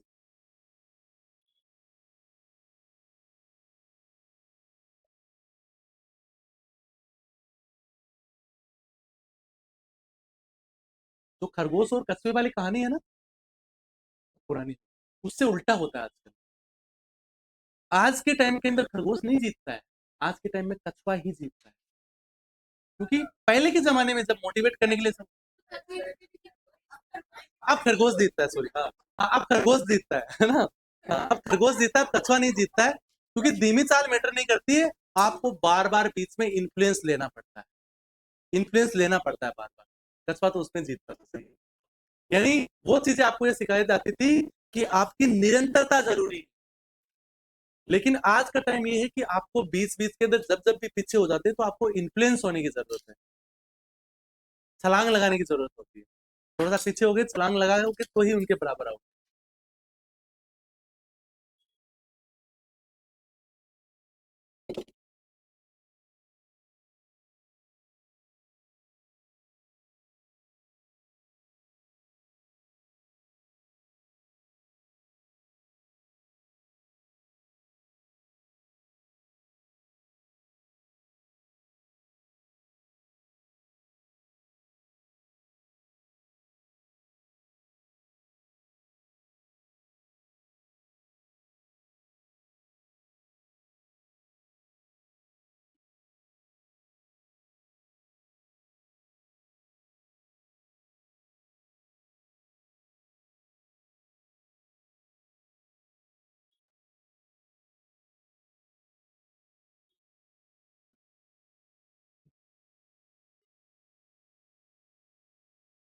जो हंसी आती है ना आपको, हंसी कौन से हार्मोन के कारण से आती है? तो लोग ज्यादा हंसते हैं ना, कुछ लोग, कुछ कई कुछ कुछ लोग तो ऐसे होते हैं वो पूरे दिन हंसते रहते हैं। किसके कारण से ऐसा होता है? एंडोर्फिन, एंडोर्फिन पड़े, हाँ, एंडोर्फिन उसके लिए रेस्पॉन्सिबल है, एंडोर्फिन। ओके। और रोते तब कौन सा हार्मोन सीक्रेट होता है? कोर्टिसोल हार्मोन, कोर्टिसोल, जो कि आपको फिर स्ट्रेस देता है, स्ट्रेस के कारण से ऐसा होता है, कोर्टिसोल आता है। ओके। तो कुछ लोगों के अंदर है ना, पहले से ही कोर्टिसोल बहुत ज्यादा सीक्रेट ही रहता है, और कुछ लोगों में एंडोर्फिन भर भर के भरा रहता है ना।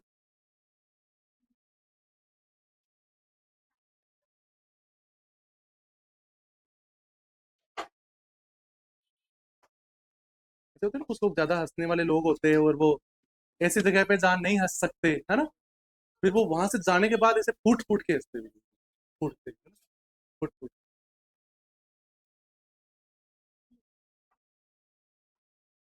ऐसा भी होता है क्या? लिख लिया सबने? चलिए अपन आगे। जल्दी लिखो।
हो गया? हो गया ना सबका? ठीक है।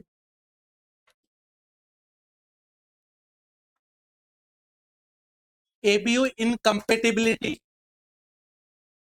तो एंटीजन एंटीबॉडी की जो बात कर रहा था, एबीओ सिस्टम की बात कर रहा था, उसमें इनकम्पेटिबिलिटी यानी, कंपेटिबिलिटी यानी तो होता है सहनशील, इनकम्पेटिबिलिटी मतलब असहनशील, दोनों के आपस के अंदर नहीं बनती है, यानी वही रिएक्शन है। जब एंटीजन और एंटीबॉडी की जब आपस में नहीं बनेगी तो रिएक्शन हो जाएगी, उसी की बात करते हैं।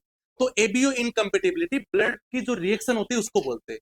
Antigen antibody immune response after infusion another RBC, किसी दूसरे पेशेंट को अपन ने ब्लड का ट्रांसफ्यूजन किया, उसके बाद जो इम्यून रिस्पॉन्स प्रकट किया जाता है उसको अपन एबीओ इनकम्पेटिबिलिटी बोलते हैं। ओके, यदि वहां पे सेम ब्लड ग्रुप का कोई रिएक्शन नहीं होगी तब तो वहां पे एबीओ इनकम्पेटिबिलिटी नहीं होगी। यदि डिफरेंट ब्लड ग्रुप का या डिफरेंट एंटीजन डाल दिया अपन ने तो वहां पे एबीओ इनकम्पेटिबिलिटी हो जाएगी। Commonly transfusion reaction people with type O, सिर्फ ज्यादातर टाइप ओ में होता है, क्योंकि टाइप ओ को सिर्फ ओ ही दे सकता है, कोई और कोई दे नहीं सकता। तो सबसे ज्यादा रिएक्शन के चांसेस किसमें, सबसे ज्यादा इसके अंदर एबीओ इनकम्पेटिबिलिटी के चांसेस किसमें? ओके, एक एबीओ इनकम्पेटिबिलिटी होती है, एक होती है आरएच इनकम्पेटिबिलिटी, वो भी बताऊंगा अभी मैं आपको, है ना, वो बाद में पढ़ेंगे अभी। ओके, यानी क्यों होता है उसे, क्योंकि इसमें कोई एंटीजन प्रेजेंट नहीं होता, दोनों की दोनों सिर्फ एंटीबॉडी ही प्रेजेंट होती है, ए और बी। इसीलिए जो मेटरनल एंटीबॉडीज होती है ना, जो मदर की, वो प्लेसेंटा को क्रॉस कर देती है और फिटल सर्कुलेशन में आ जाती है। ओके, और अटैक इन डिस्ट्रॉय आरबीसी, कई बार वहां पे आरबीसी को डिस्ट्रॉय कर देती है, तो उसके कारण से भी वहां पे ये एबीओ इनकम्पेटिबिलिटी हो जाती है, जिसका अपने को कैसे पता चलेगा, बच्चे के अंदर जोंडिस दिखेगा। आप पे आफ्टर बर्थ बच्चे में यदि जोंडिस दिखाई देता है तो तुरंत आप समझ जाना कि इसके अंदर मदर्स के अंदर एबीओ इनकम्पेटिबिलिटी हुई, यानी जो मदर्स की जो एंटीबॉडी वो बच्चे में आई, तो जिसके कारण से वहां ब्लड सेल्स का डिस्ट्रक्शन हुआ है, टूटी है। और जब ब्लड सेल्स टूटती है तो उसका मेटाबॉलिक वेस्ट क्या है, बिलिरुबिन है। जब बिलिरुबिन दिखेगा तो अपन क्या समझ जाएंगे, जॉन्डिस। क्लियर है? ओके, लिख लो। यानी तब क्या पता लगेगा अपने को, नियोनेटल हाइपरबिलिरुबिमिया या फिर जॉन्डिस, सिंपल सी चीज है। सबसे इंपॉर्टेंट चीज यहीं पे निकल के यही आती है कि सबसे ज्यादा एबीओ इनकम्पेटिबिलिटी के चांसेस किसमें होते हैं, कौन से ब्लड ग्रुप में, ओ में। सबसे कम किसमें होते हैं, एबी में, एबी में, सीधी सी बात। हाँ, यस यस।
मैक्सिमम चांसेस किसमें, ओ ब्लड ग्रुप में, और मिनिमम चांसेस किसमें, एबी ब्लड ग्रुप में।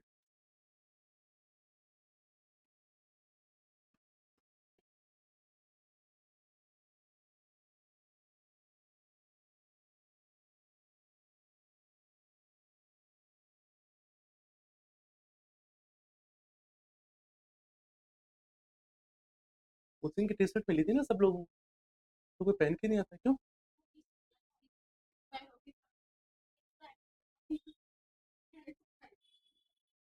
क्यों ऐसा क्यों, मतलब लूज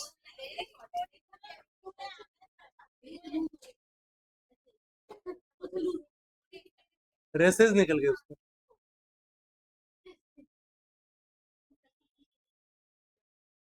रुए निकल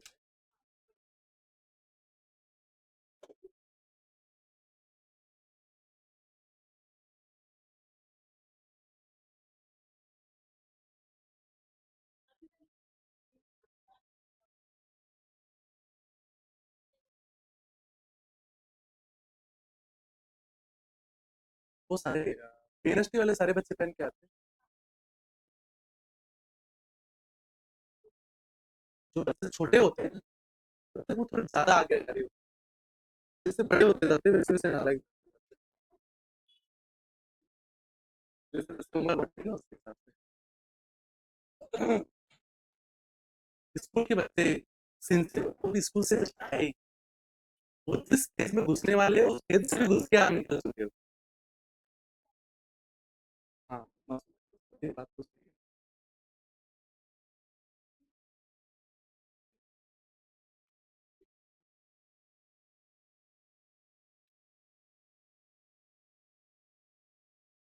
कॉलेज लाइफ इंसान को स्ट्रगल करना सिखाती है, बहुत सारी चीजें होती हैं तो कॉलेज लाइफ में सीखते हैं। लाइफ के सबसे ज्यादा सीखने के चांसेस मिलते हैं, सोशल होना, लोगों को पहचानना, ये सब चीजें कॉलेज लाइफ में सीखने को मिलती हैं। उससे पहले बच्चे पेरेंट्स को छोड़ के बाहर नहीं निकले होते, बहुत ज्यादा डिपेंडेंट होते, तब तक पता ही नहीं होता। सबसे ज्यादा ज्ञान है ना वो धक्के खाने से मिलता है।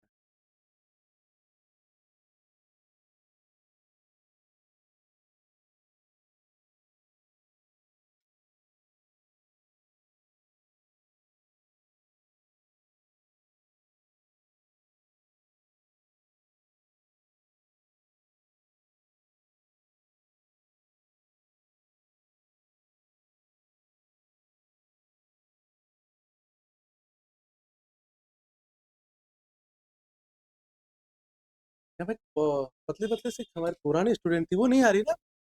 मेरे पास पहले भी उसने पढ़ा हुआ था, क्या नाम है उसका? नाम नहीं पता, वो नहीं आ रही है उसके ना,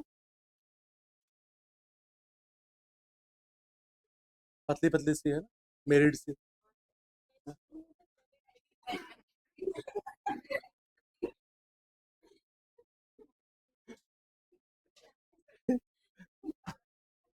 नहीं, अच्छे सिंसियर लड़की है वो भी, पढ़ने के लिए वो मतलब बहुत स्ट्रगल कर रही है, वो कोशिश कर रही है, स्ट्रगल है उसका, मतलब थोड़ा काफी डेडिकेटेड है। स्ट्रगल तो है ही है, लेकिन आपसे एक्स्ट्रा स्ट्रगल नहीं हुआ ना, जो वो मेरिड पर्सन है तो उसका एक्स्ट्रा स्ट्रगल नहीं होगा। मे भी उसके बच्चे भी होंगे, मेरे को ऐसा लगता है। नहीं है, बच्चे तो नहीं, मतलब ऐसा नहीं है कि उसके बाद जैसे कोई मेरिड हो गया तो उसके बाद जॉब नहीं लग सकता, पढ़ाई नहीं कर सकता, पर थोड़ा सा एक्स्ट्रा स्ट्रगल होता है ना।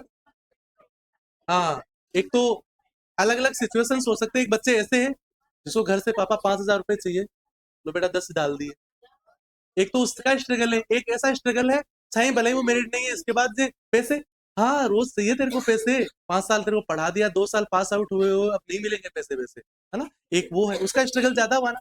एक ऐसा स्टूडेंट है जिसमें मैरिज हो गई है, उसके बाद में फिर पति को भी संभालना, सास ससुर को भी संभालना, है ना, सास भी ताने मारेंगे वो भी सुनना है उसके, है ना। उसके बाद बच्चे हो गए तो उसके बाद फिर और एक्स्ट्रा वाला स्ट्रगल, है ना। तो सबका स्ट्रगल भाई बराबर नहीं होता, पर हाँ, वहां तक जा हर कोई सकता है, ऐसा नहीं है।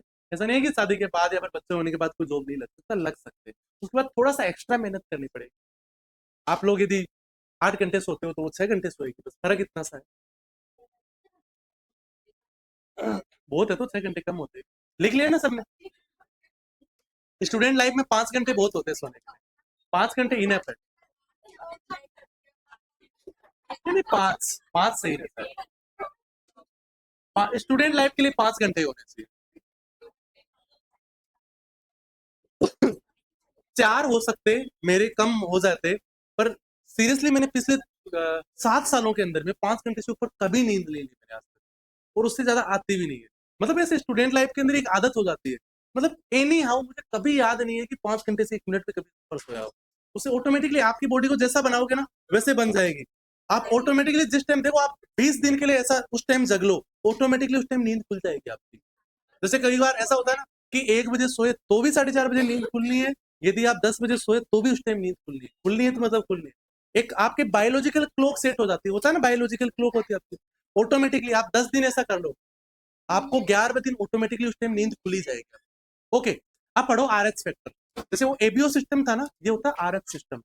ओके, आर एच फैक्टर एक, ये इसके बहुत टाइम बाद में पता चला था। ओके, आर एच एंटीजन के बारे में, पर एक आर एच एंटीजन भी होता है, इसको आप एनटीडी भी बोलते हो। किसी के अंदर इसकी रिएक्शन हो जाती है तो इसीलिए तो जो मदर होती है उसको एनटीडी का इंजेक्शन लगता है, एंटीडी का इंजेक्शन इस रिएक्शन को बचाने के लिए होता है। आरएच एंटीजन का दूसरा नाम है एंटीजन डी, इसलिए इसको एंटीडी का इंजेक्शन लगता है। First found on rhesus monkey, सबसे पहले किसमें पता चला था?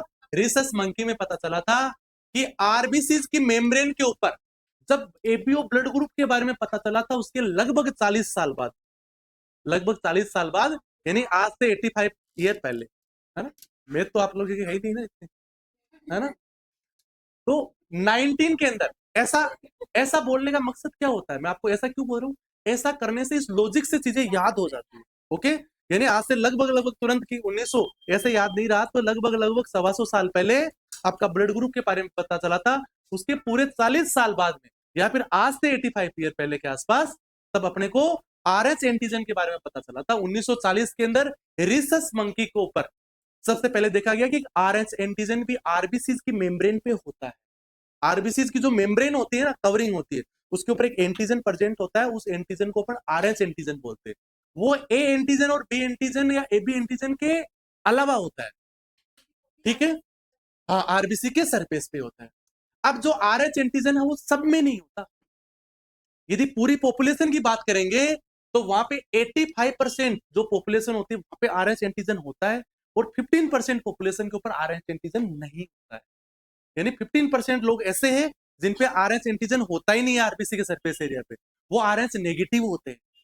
जिनके ऊपर प्रेजेंट होता है 85% लोग, वो आरएच पॉजिटिव होते हैं। ओके, यानी वो आरएच पॉजिटिव हो गए, आरएच नेगेटिव हो गए। There are no natural antibody for this antigen present। जैसे अपन ने वहां पे देखा था कि ए एंटीजन के खिलाफ ए एंटीबॉडी है, बी के खिलाफ बी एंटीबॉडी है, एबी के खिलाफ एबी एंटीबॉडी है, लेकिन आरएच एंटीजन के खिलाफ अपनी बॉडी में कोई एंटीबॉडी नहीं होती। इसीलिए अपन किसी को भी ब्लड ट्रांसफ्यूजन कई बार करते हैं तो उससे कोई इश्यू नहीं होता है, लेकिन पॉजिटिव और नेगेटिव के कारण से कई बार रिएक्शन हो जाती है और कई बार तो ब्लड बैंक के अंदर अपन इस आरएच एंटीजन को कंपेटिबिलिटी को देखते भी नहीं है, क्योंकि नेगेटिव वाले सिर्फ 50% ही है। पहली बात तो सेम ब्लड ग्रुप का होगा और है तो 100 लोगों में से 15 लोगों को चांसेस है उसकी रिएक्शन होने के।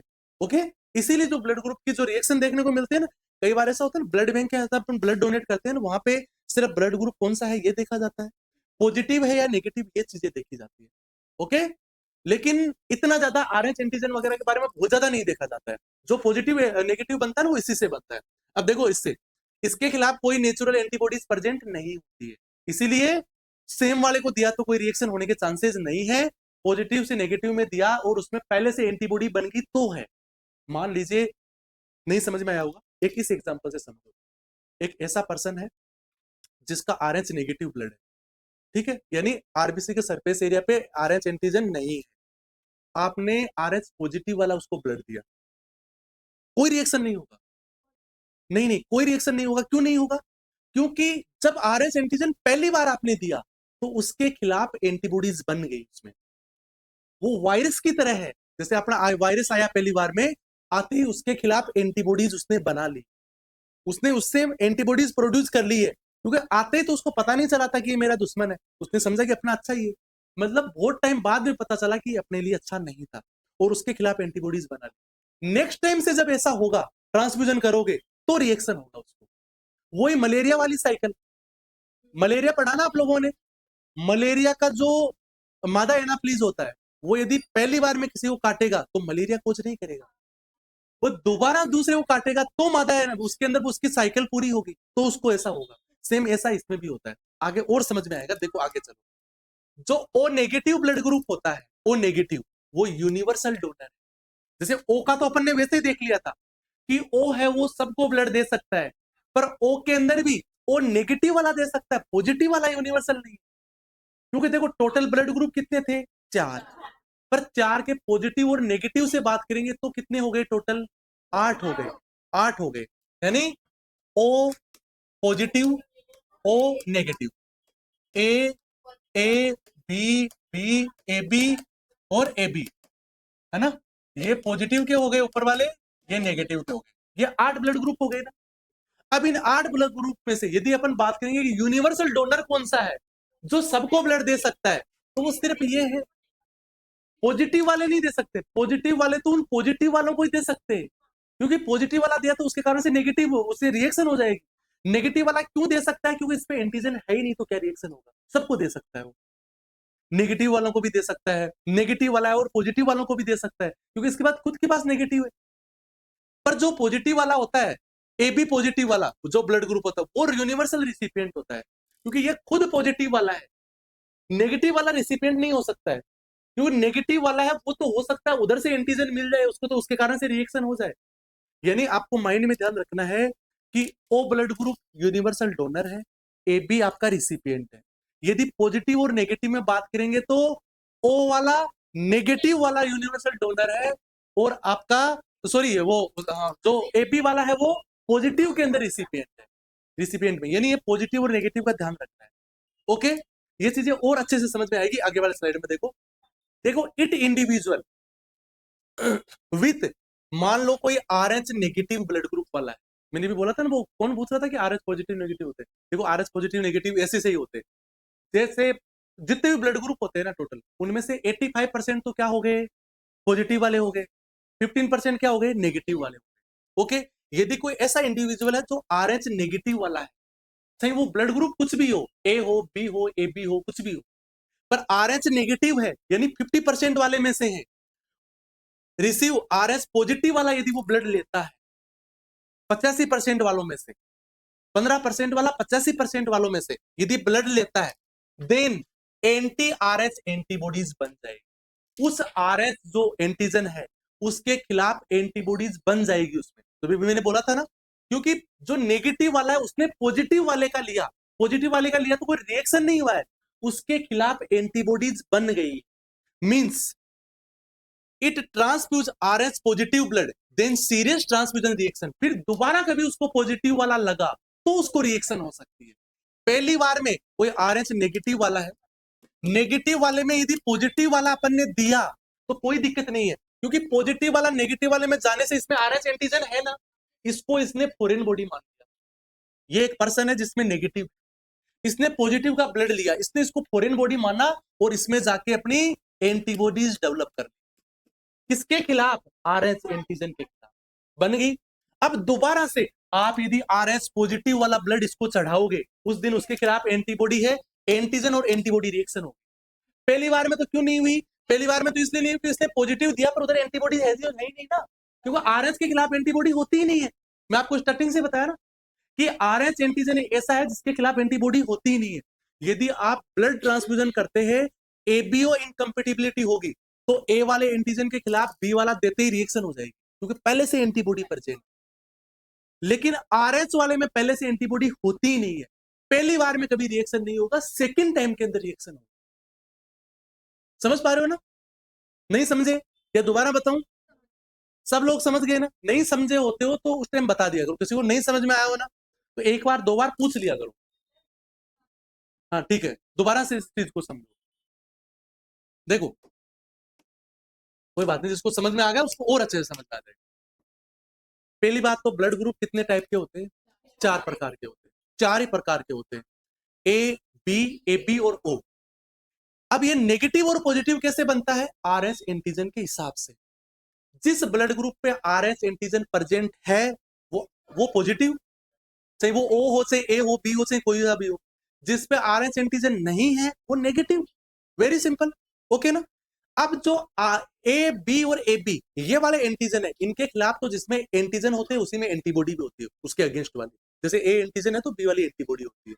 लेकिन RH एंटीजन ऐसा है जिसके खिलाफ एंटीबॉडी होती नहीं है अपने ब्लड में। ए बी वाला है, ए वाला है, बी वाला है, वो ब्लड ट्रांसफ्यूजन उसके खिलाफ वाला देंगे अपन तो तुरंत रिएक्शन हो जाएगा, पर इसमें तुरंत क्यों नहीं होगा? इसमें एंटीबॉडी है ही नहीं।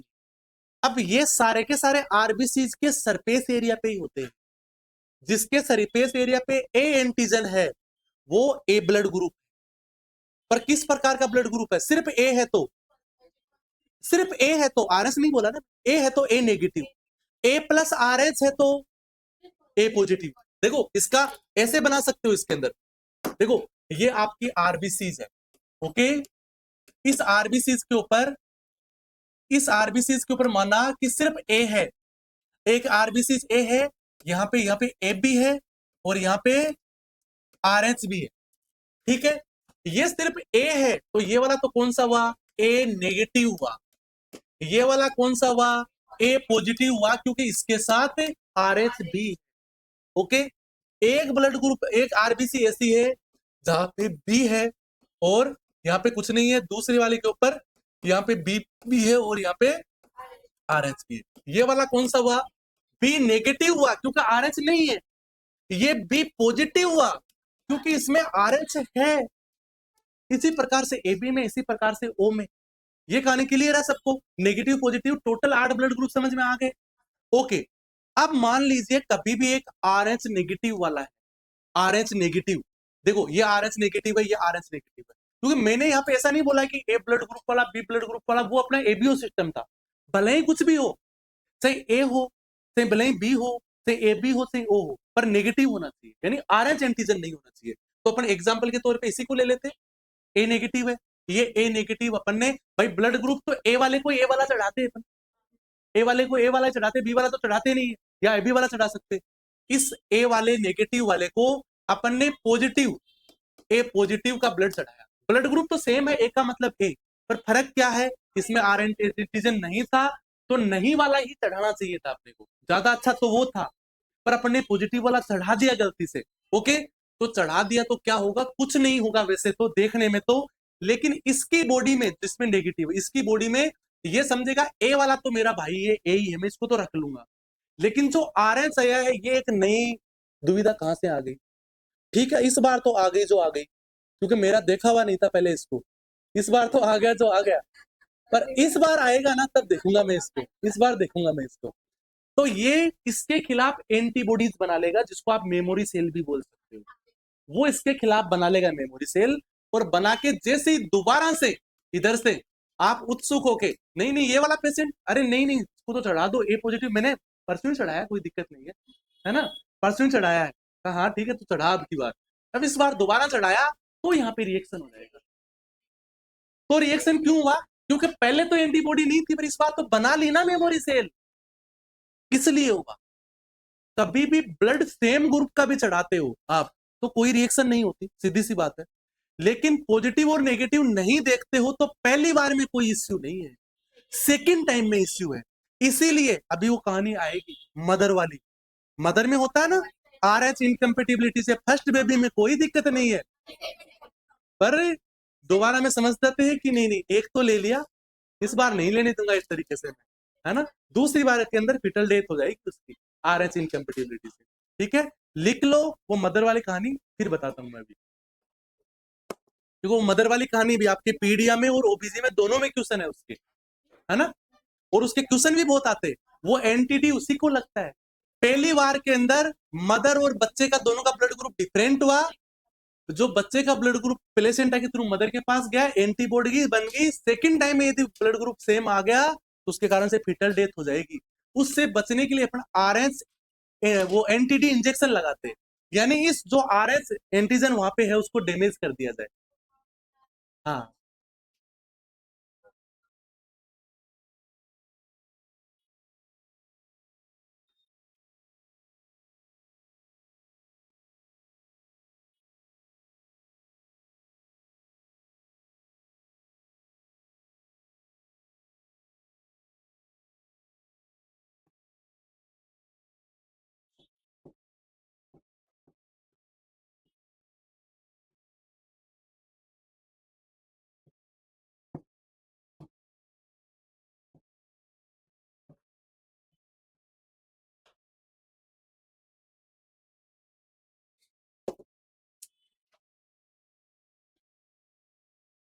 थोड़ा सा क्लासरूम बड़ा चाहिए ना, नहीं चाहिए, नहीं नहीं और बच्चे भी तो आएंगे ना, बहुत सारे एग्जाम वगैरह हो गई होगी, और क्या 27 से ही, मतलब नेक्स्ट 27 से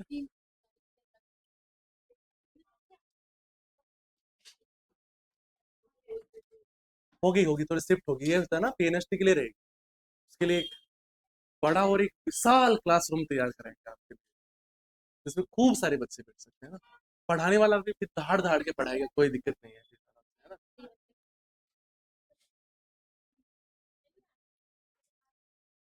ये सब नए लगवाएंगे, है ना। कैमरे मेरे थोड़े पुराने होंगे, थोड़े एआई वाले, थोड़े अच्छे, है ना, वॉइस कमांडिंग वाले।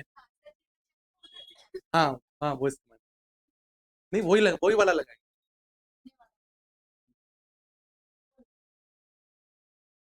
है, उसके लिए सर को मैंने थोड़ा सा इन्फ्लुएंस किया है, सर एआई वाला कैमरा दिखाया मैंने, मेरे पास लगाया घर पे, तो मैंने सर को बुला के दिखाया था, बोला देखो ऐसा कैमरा लाना है। फिर जो वो बातें करने वाले हैं ना, उसके लिए भी फिर तुरंत उधर देखिएगा। अच्छा, ये थोड़ा सा पुराना है, 4K कैमरे आते हैं आजकल, 4K। ये आपका HD है, उसके बाद फिर 4K आते हैं, फिर सारी चीजें एकदम थोड़ी अच्छी क्लियर दिखेगी आपको ऑनलाइन वालों को। जैसे होता है ना, वो वाला कलर अच्छे से नहीं दिखता, वो वाला नहीं होता, है ना। ये एक बूढ़े आदमी के आई की तरह काम करता है, थोड़ा हल्की सी कलर ब्लाइंडनेस भी है इसको, है ना, उसको नहीं। हाँ, थोड़ा सा हल्की सी कलर ब्लाइंड, हियरिंग लॉस तो कभी कभी होता है इसको, होता है कभी कभी हियरिंग लॉस भी होता है।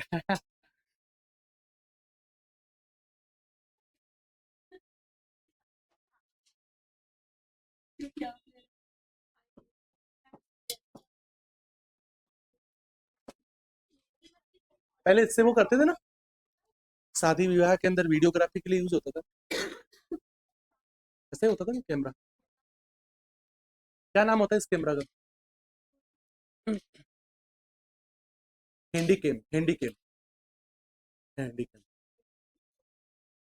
जैसे आप अच्छी फोटो क्लिक करने के लिए जो कैमरा लेते हो, उसका क्या नाम होता है? DSLR, DSLR होता है ना, वैसे ही इसका नाम होता है हैंडी कैम। एक जो अपने कंप्यूटर के ऊपर लगा होता है ना छोटा सा, उसको क्या बोलते हैं? Webcam, web cam.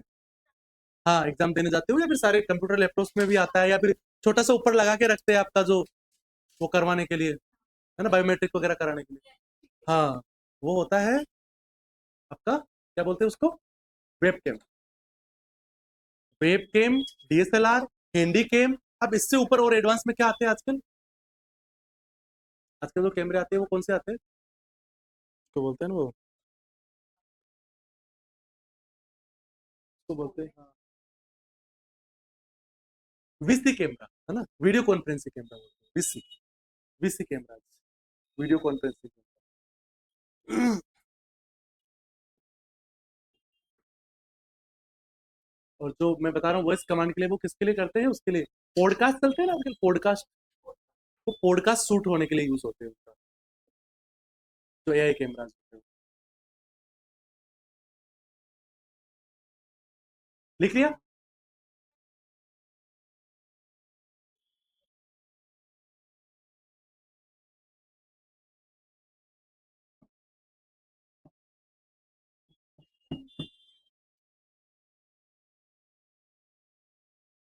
आपने भी ज्वाइन किया ना? दूसरी तीसरी क्लास ही हो गया ना, या ब्लड स्टार्टिंग से ही पड़ा है? क्या नाम है? उर्वशी, है ना। पास आउट हो गए ना आप भी?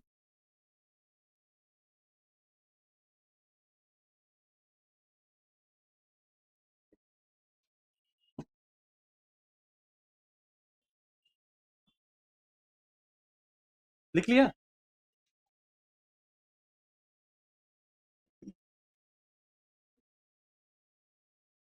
आपके एक साथी भी नहीं आ रही को, है ना।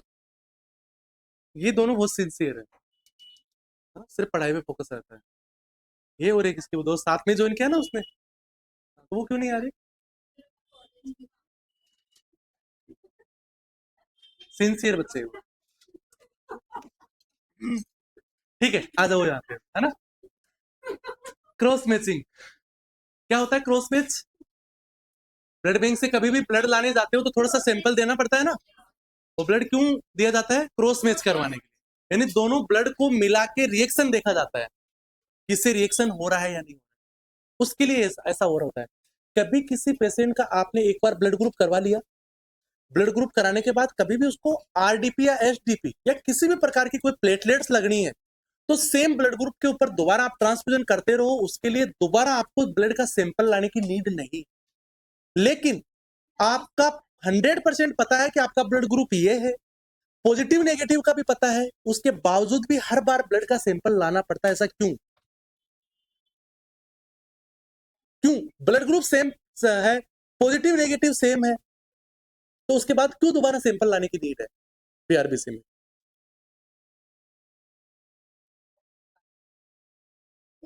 अरे अभी तो बताया था मैंने। क्या रिएक्शन? रिएक्शन तो ठीक है, लेकिन अभी तो बताया था।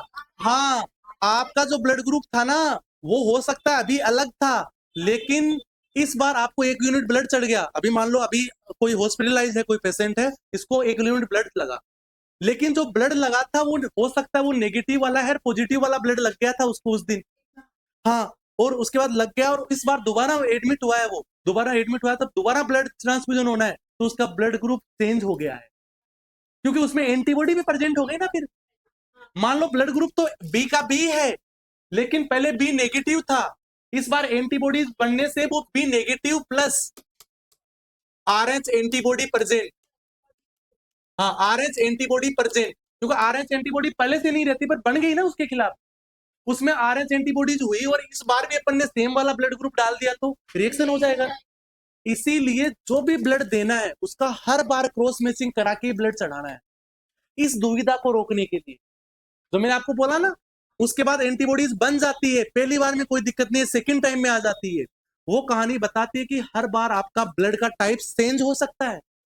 आपने इस बार ब्लड चढ़ाया था, हो सकता है उस ब्लड के कारण से आपकी बॉडी की जो ब्लड ग्रुप की जो मैकेनिज्म है वो चेंज हो गई हो, तो इसलिए दोबारा से सैंपल लेके क्रॉस मैच करा के चढ़ाएंगे, नहीं तो समस्या आ सकती है खतरनाक वाली। अब ये क्रॉस मैचिंग दो तरह का होता है। क्रॉस मैचिंग दो तरह का होता है, देखो नहीं समझ में आया, इधर देखो। मान लीजिए कोई नेगेटिव वाला था, ठीक है, उसको पॉजिटिव वाला ब्लड चढ़ा दिया, ठीक है, इसमें क्या हुआ, पॉजिटिव वाला चढ़ा दिया तो उसके कारण से आरएच एंटीबॉडी बन गई है, एंटीबॉडी बन गई, क्योंकि आरएच एंटीजन तो इसके पास था। अपनी बॉडी में नेचुरल फॉर्म में एंटीबॉडी होती ही नहीं है, नहीं होती ना, लेकिन इस नेगेटिव वाले पर्सन के अंदर आरएच एंटीबॉडी बन गई है। अब आप दोबारा मान लीजिए पॉजिटिव वाला, उस टाइम तो कोई दिक्कत नहीं थी, क्योंकि एंटीबॉडी नहीं थी, इस बार चढ़ा दिया तो वो एंटीजन और एंटीबॉडी की रिएक्शन हो जाएगी ना, रिएक्शन हो जाएगी, इसीलिए।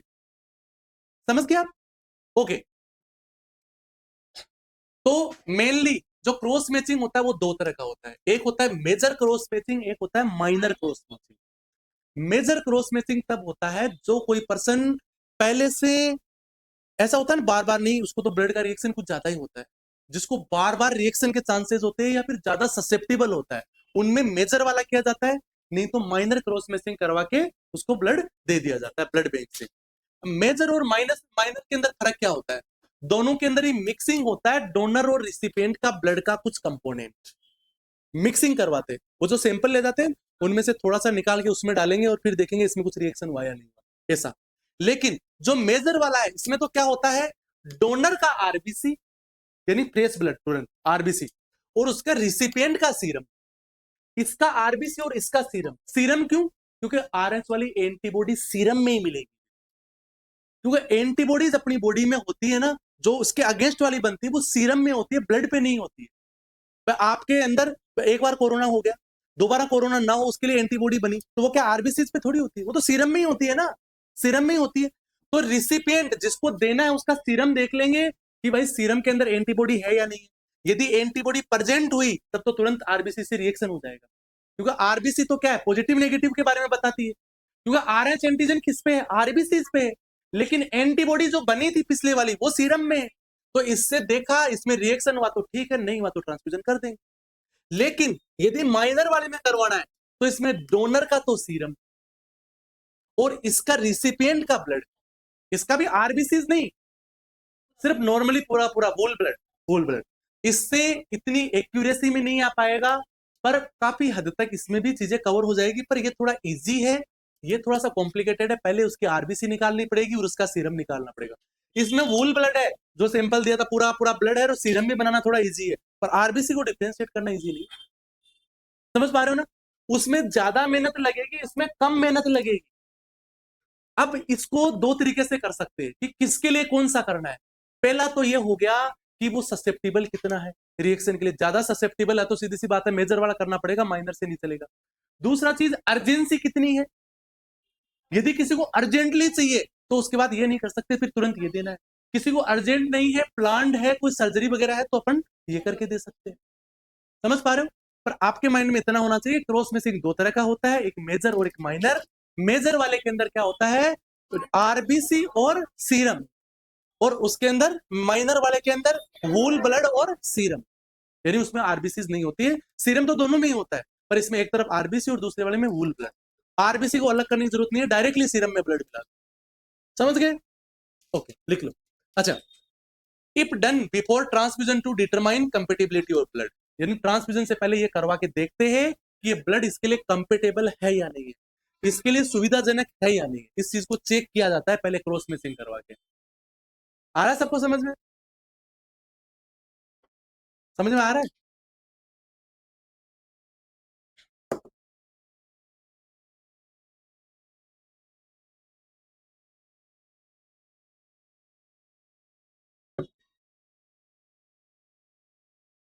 ठीक है, 2-3 दिन अपन कंटिन्यू क्लास करते, ब्लड को कंप्लीट करते है ना, बीच में छोड़ेंगे तो फिर गैप लग जाएगा। 2-3 दिन के अंदर फिनिश करते इसको, है ना, 2-3 दिन कंटिन्यू क्लास रहेगी।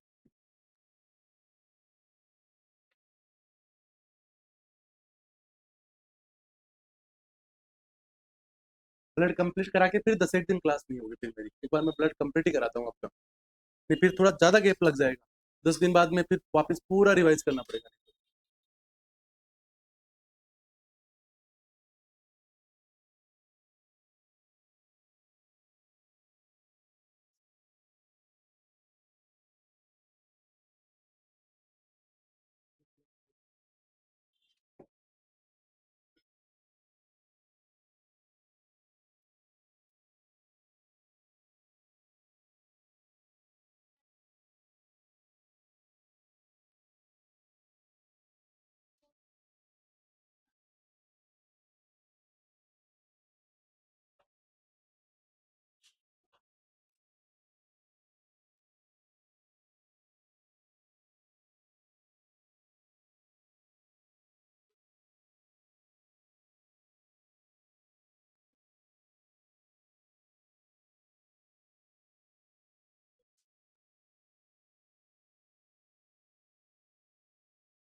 हम्म, डन।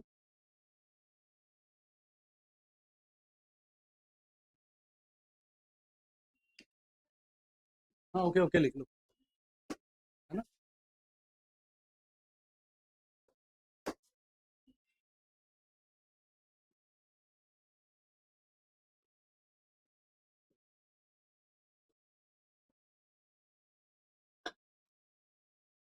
इनसे अलग है ये लाइन, ऐसे नोट करके लिख लेना इसको, है ना, ऐसे ये नोट करके लिख लेना, ये इसके अंदर नहीं है, इससे अलग है लाइन, अलग नोट करके लिख लेना।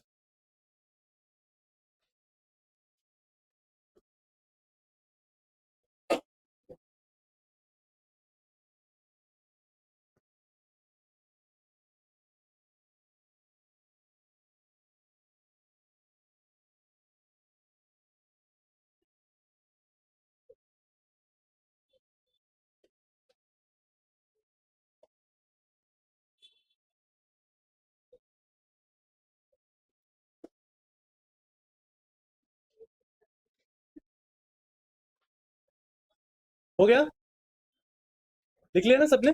ओके, तो 5 मिनट और बचे, देख लो जल्दी से।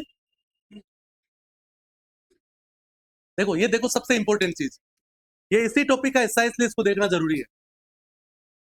ये जो मदर वाली जो कंडीशंस बता रहा था ना, उसको बोलते हैं हीमोलाइटिक डिजीज ऑफ न्यूबॉर्न और RH incompatibility. Haemolytic disease of newborn, यानी बच्चे के अंदर हीमोलाइटिक यानी ब्लड का टूटना, हीमोलाइटिक ब्लड सेल्स का टूटने को हीमोलाइटिक बोलते हैं, ब्लड का वो टूट लेना, ओके, लाइसिस हो जाना ब्लड का।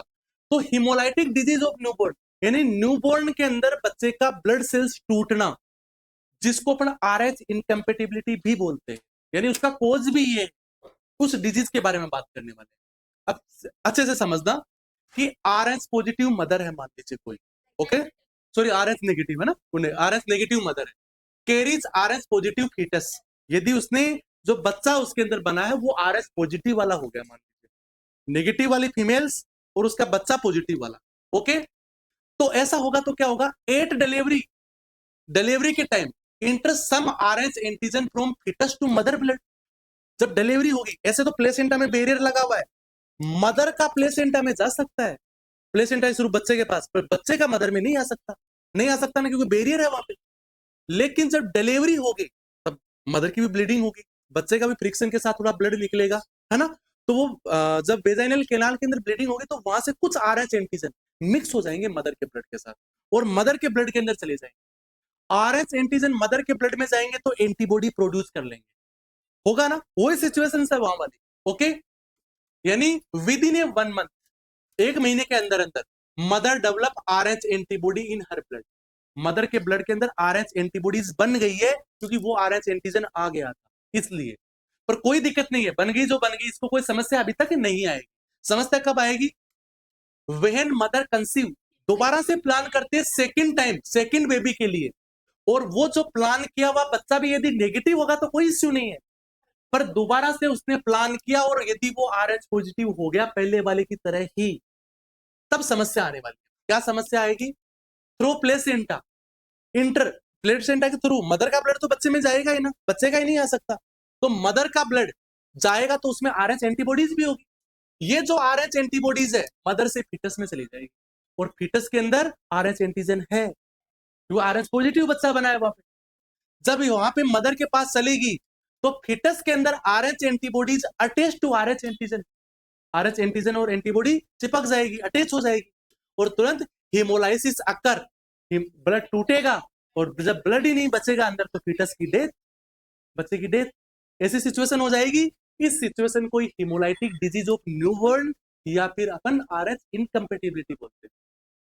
जब बच्चे की डेथ होगी तो फिर न्यूबॉर्न क्यों वर्ड आया यहाँ पे, हीमोलाइटिक डिजीज ऑफ न्यूबॉर्न क्यों आया, क्योंकि उसकी जड़ तो वही थी ना, तो पहले वाला न्यूबॉर्न था, उसके कारण से तो ये सिचुएशन आई है, दूसरे वाला गया है ना, यानी भाई भाई का दुश्मन हो गया है, हो गया ना। ऐसे भाई बहन का भी दुश्मन हो सकता है ना, हाँ, यहाँ भाई भाई की दुश्मन हो गया। अब बाद में लिखना, अभी समझो, देखो, इफ मदर RH पॉजिटिव, ये तो अपन ने नेगेटिव की बात की ना, इफ मारे जो मदर है वो RH पॉजिटिव है, इन मदर RH नेगेटिव है, तो उस कंडीशन के अंदर अपने को करना क्या होता है, एनटीडी का इंजेक्शन लगाना होता है, जिसको अपन रोगाम भी बोलते हैं। कब देते हैं उसको, 28 लेके 34 वीक के बीच में कभी भी दे दो, 28 से 34, यानी पहले से अपने को पता लग गया, इसमें प्लेसेंटा का थोड़ा विलस का सैंपल लिया जाता है और देखा जाता है कि इस बार भी बच्चा पॉजिटिव है, या फिर ऐसा देख लिया जाता है कि मदर के अंदर मान लो RH एंटीबॉडीज बन गई है, तो सही नेगेटिव या पॉजिटिव अपन एंटीडी इंजेक्शन लगा ही देते हैं। 2 तरीके अपने पास, एक तो अपन बच्चे का भी ब्लड निकाल के टेस्ट कर लेंगे कि दोबारा RH पॉजिटिव ही है क्या, या फिर अपन सोचे कि ऐसे प्रोसीजर के चक्कर में पड़ना ही नहीं है अपने को, क्योंकि विलस सैंपलिंग और प्लेसेंटा सैंपलिंग करेंगे तो वहां थोड़ा सा रिस्क रहता है, इन्फेक्शन का कुछ और है ना, इस तरह की चीजें। तो उस कंडीशन में अपने को देख लेंगे, मदर का ब्लड देखेंगे कि इसमें RH एंटीबॉडीज है, मतलब है, तो तुरंत एंटीडी लगा, अपने को उधर पॉजिटिव नेगेटिव का वेट करना नहीं है, इस बार जो बच्चा हो वो पॉजिटिव है, अपने को एंटीडी लगाना ही है उस कंडीशन में। कब लगाना है अपने को वो, हाँ, yes, if foetus blood diagnosed after delivery, और आपने यदि उस टाइम नहीं देखा, और आपने देखा कि जब बच्चे की डिलीवरी और डिलीवरी के बाद में अपन ने देखा कि जो बच्चे का ब्लड है वो वहां पे पॉजिटिव है और मदर का नेगेटिव है, तो भी तुरंत अपने को एंटीडी लगा देना है उस कंडीशन में भी। क्यों, हो सकता है दोबारा वाले बच्चे के लिए समस्या ना आए, तो पहले ही लगा दो, वो एंटीबॉडी बने ही ना उसके अंदर। यानी पहले बच्चे की डिलीवरी हुई तो ब्लड का आजकल टेस्ट कर लेते हैं, बच्चे का ब्लड ग्रुप करते हैं तुरंत के तुरंत, क्यों, बच्चे का ब्लड ग्रुप कराने का मतलब यही होता है, इसीलिए कि सेकंड टाइम प्लान करेंगे तो पहला बच्चा हुआ उसके अंदर ब्लड ग्रुप कराया, उसी टाइम एंटीडी लगा, और हो सकता है किसी सरकारी हॉस्पिटल में सीएससी पीएससी में डिलीवरी हुई है और वहां पे ऐसी नर्स थी जिसको घर पे बहुत ज्यादा काम था और उसने नहीं करवाया टेस्ट, तो जब दूसरी वाली जब डिलीवरी होगी तब अपने को करवा लेना मदर का कि आरएस उसमें एंटीबॉडी है, इसका मतलब 28 से 34 वीक के बाद में एंटीडी लगा दो। समझ गए? तो अपने पास एक सिचुएशन ये है, दूसरी सिचुएशन ये है, कभी भी लगा दो। आफ्टर डिलीवरी के बाद भी लगा सकते हैं और उसके बाद 28 से 34 वीक के बीच में भी लगा सकते हैं। यदि फर्स्ट बच्चा है तो आफ्टर डिलीवरी लगा दो, समझते हैं? खत्म आगे फ्यूचर की। यदि पहले वाले में इग्नोर कर दिया अपन ने तो उसके बाद जब दोबारा वाली डिलीवरी हो रही है बच्चा कंसीव भी कर लिया है तो करवा लो, तो लगा दो, पर बच्चे की डेथ नहीं होने देनी।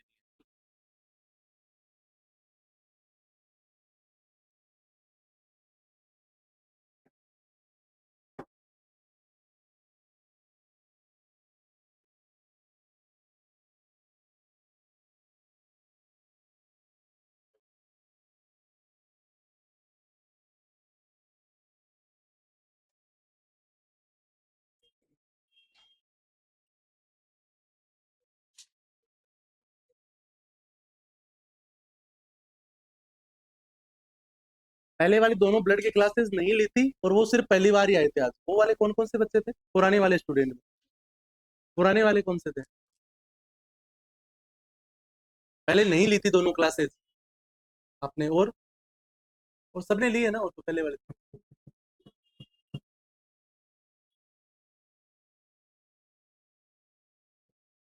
यूनिवर्सिटी वाले आगे क्या बच्चे बात नहीं आए आज? ऐसा कैसे? पक्का ही ऐसा ही होगा फिर। नहीं आए ना, फिर तो ठीक है, अभी 10-15 मिनट और देख लो फिर तो अभी।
देखिए इसके आगे आगे इसमें एरो मत लगा लेना, नीचे वालों में ये दो नीचे वाली लाइन है ना, इसको नोट करके लिख लेना, है ना?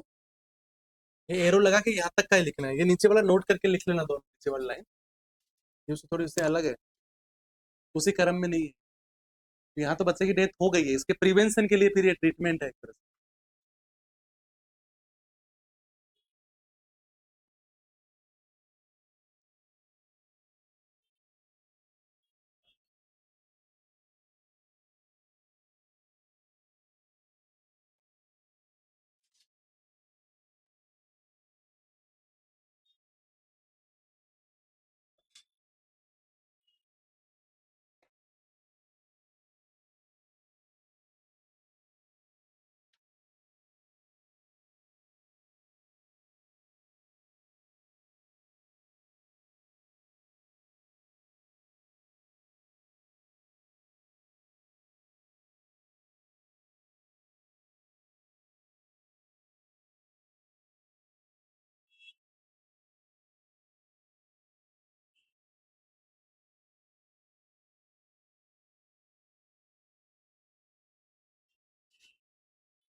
मतलब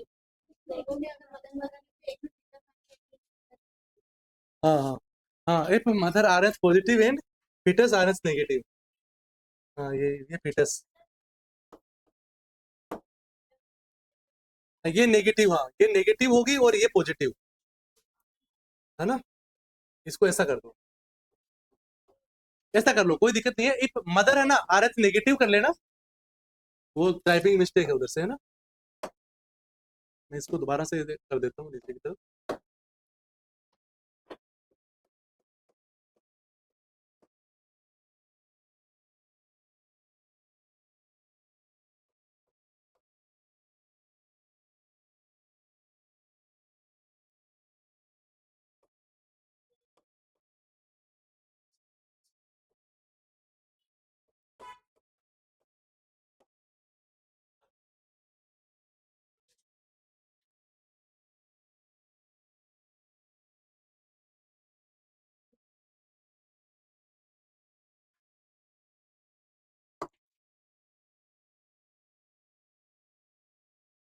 ऐसी चीजें कुछ गलती से लिखी हुई है तो उनको पकड़ लिया करो ना ऐसे।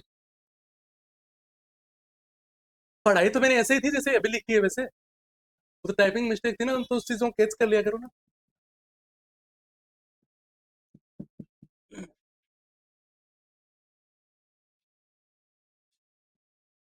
क्या नाम है आपका, क्या नाम है? ठीक है, मोनिका पढ़ने लगी।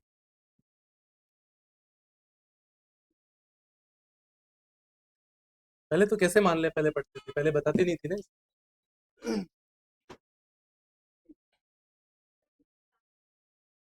हम्म,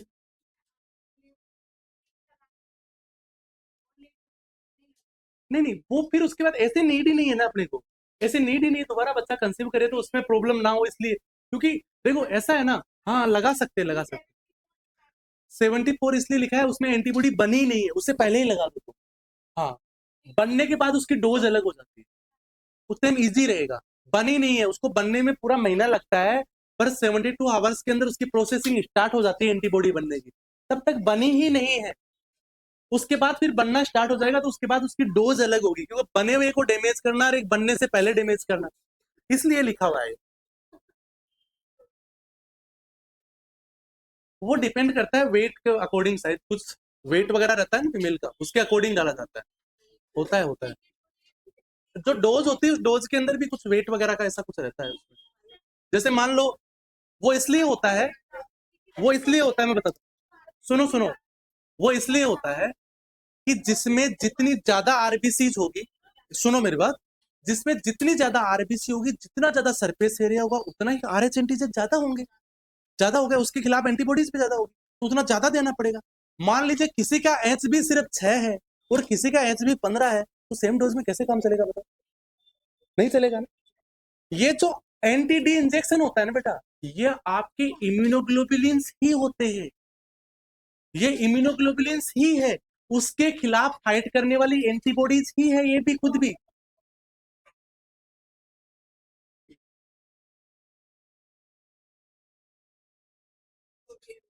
किसी गलत चीज से दिमाग का फिक्स होना इजी है, फिर उसको वापस डाइवर्ट करना बहुत मुश्किल है, बहुत मुश्किल है। किसी गलत चीज को पकड़ तो तुरंत लेते हो, उसके बाद वापस डाइल्यूट होने में बहुत मेहनत करनी पड़ती है आपको, है ना। लिख लिया?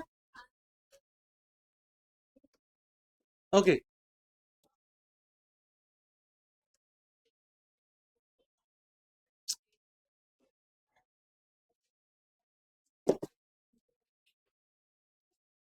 थोड़ा होम्योस्टेसिस बाद में पढ़ेंगे, किसी को कोई डाउट है तो बता। किसी है?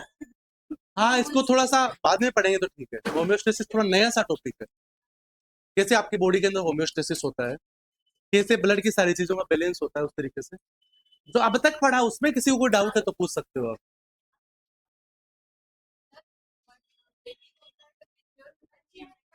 इमेच्योर होता है, इमेच्योर होता है, इसलिए मैं आपको साइकिल भी पढ़ाऊंगे, पढ़ाऊंगा। उसके अंदर जो कंपोनेंट भी होते हैं ना, उसके अंदर वो कंपोनेंट भी अलग होते हैं, फिर जो फीटल ब्लड होता है और उसके अंदर उसकी चेन होती है, वो चेन भी अलग होती है। जो फीटल ब्लड होता है ना, उसकी चेन अलग होती है। वो बच्चे का जो ब्लड होता है वो इमेच्योर होता है, इसीलिए तो 25 के आसपास होता है न्यूबॉर्न का। उसके बाद जैसे जैसे टाइम बीतती जाती है, चीजें मेच्योर होती जाती है, कुछ चीजें टूटेगी ज्यादा और बनेगी कम, तो फिर धीरे धीरे वो फिर बैलेंस हो जाएगा। वो मैंने आपको बताया था कि 17 होता है एक साल होते होते फिर 17 के आसपास रहता है, 17-18 एचबी, और उसके बाद में 5-7 साल के बाद में उसका एचबी फिर 15 के आसपास, और 10 ईयर के बाद में उसका 14-15 के आसपास। पर 8 बर्थ 25 फीटल एचबी होता है। एक साल के बाद 17 हो जाता है, वो 17 से 18 हो जाता है एक साल के बाद, यानी एक साल में उसका एचबी डाउन होता है। चलो हो गया। होमेस्टेसिस को अपन कल पढ़ते, पढ़ के आना सभी लोग अच्छे से।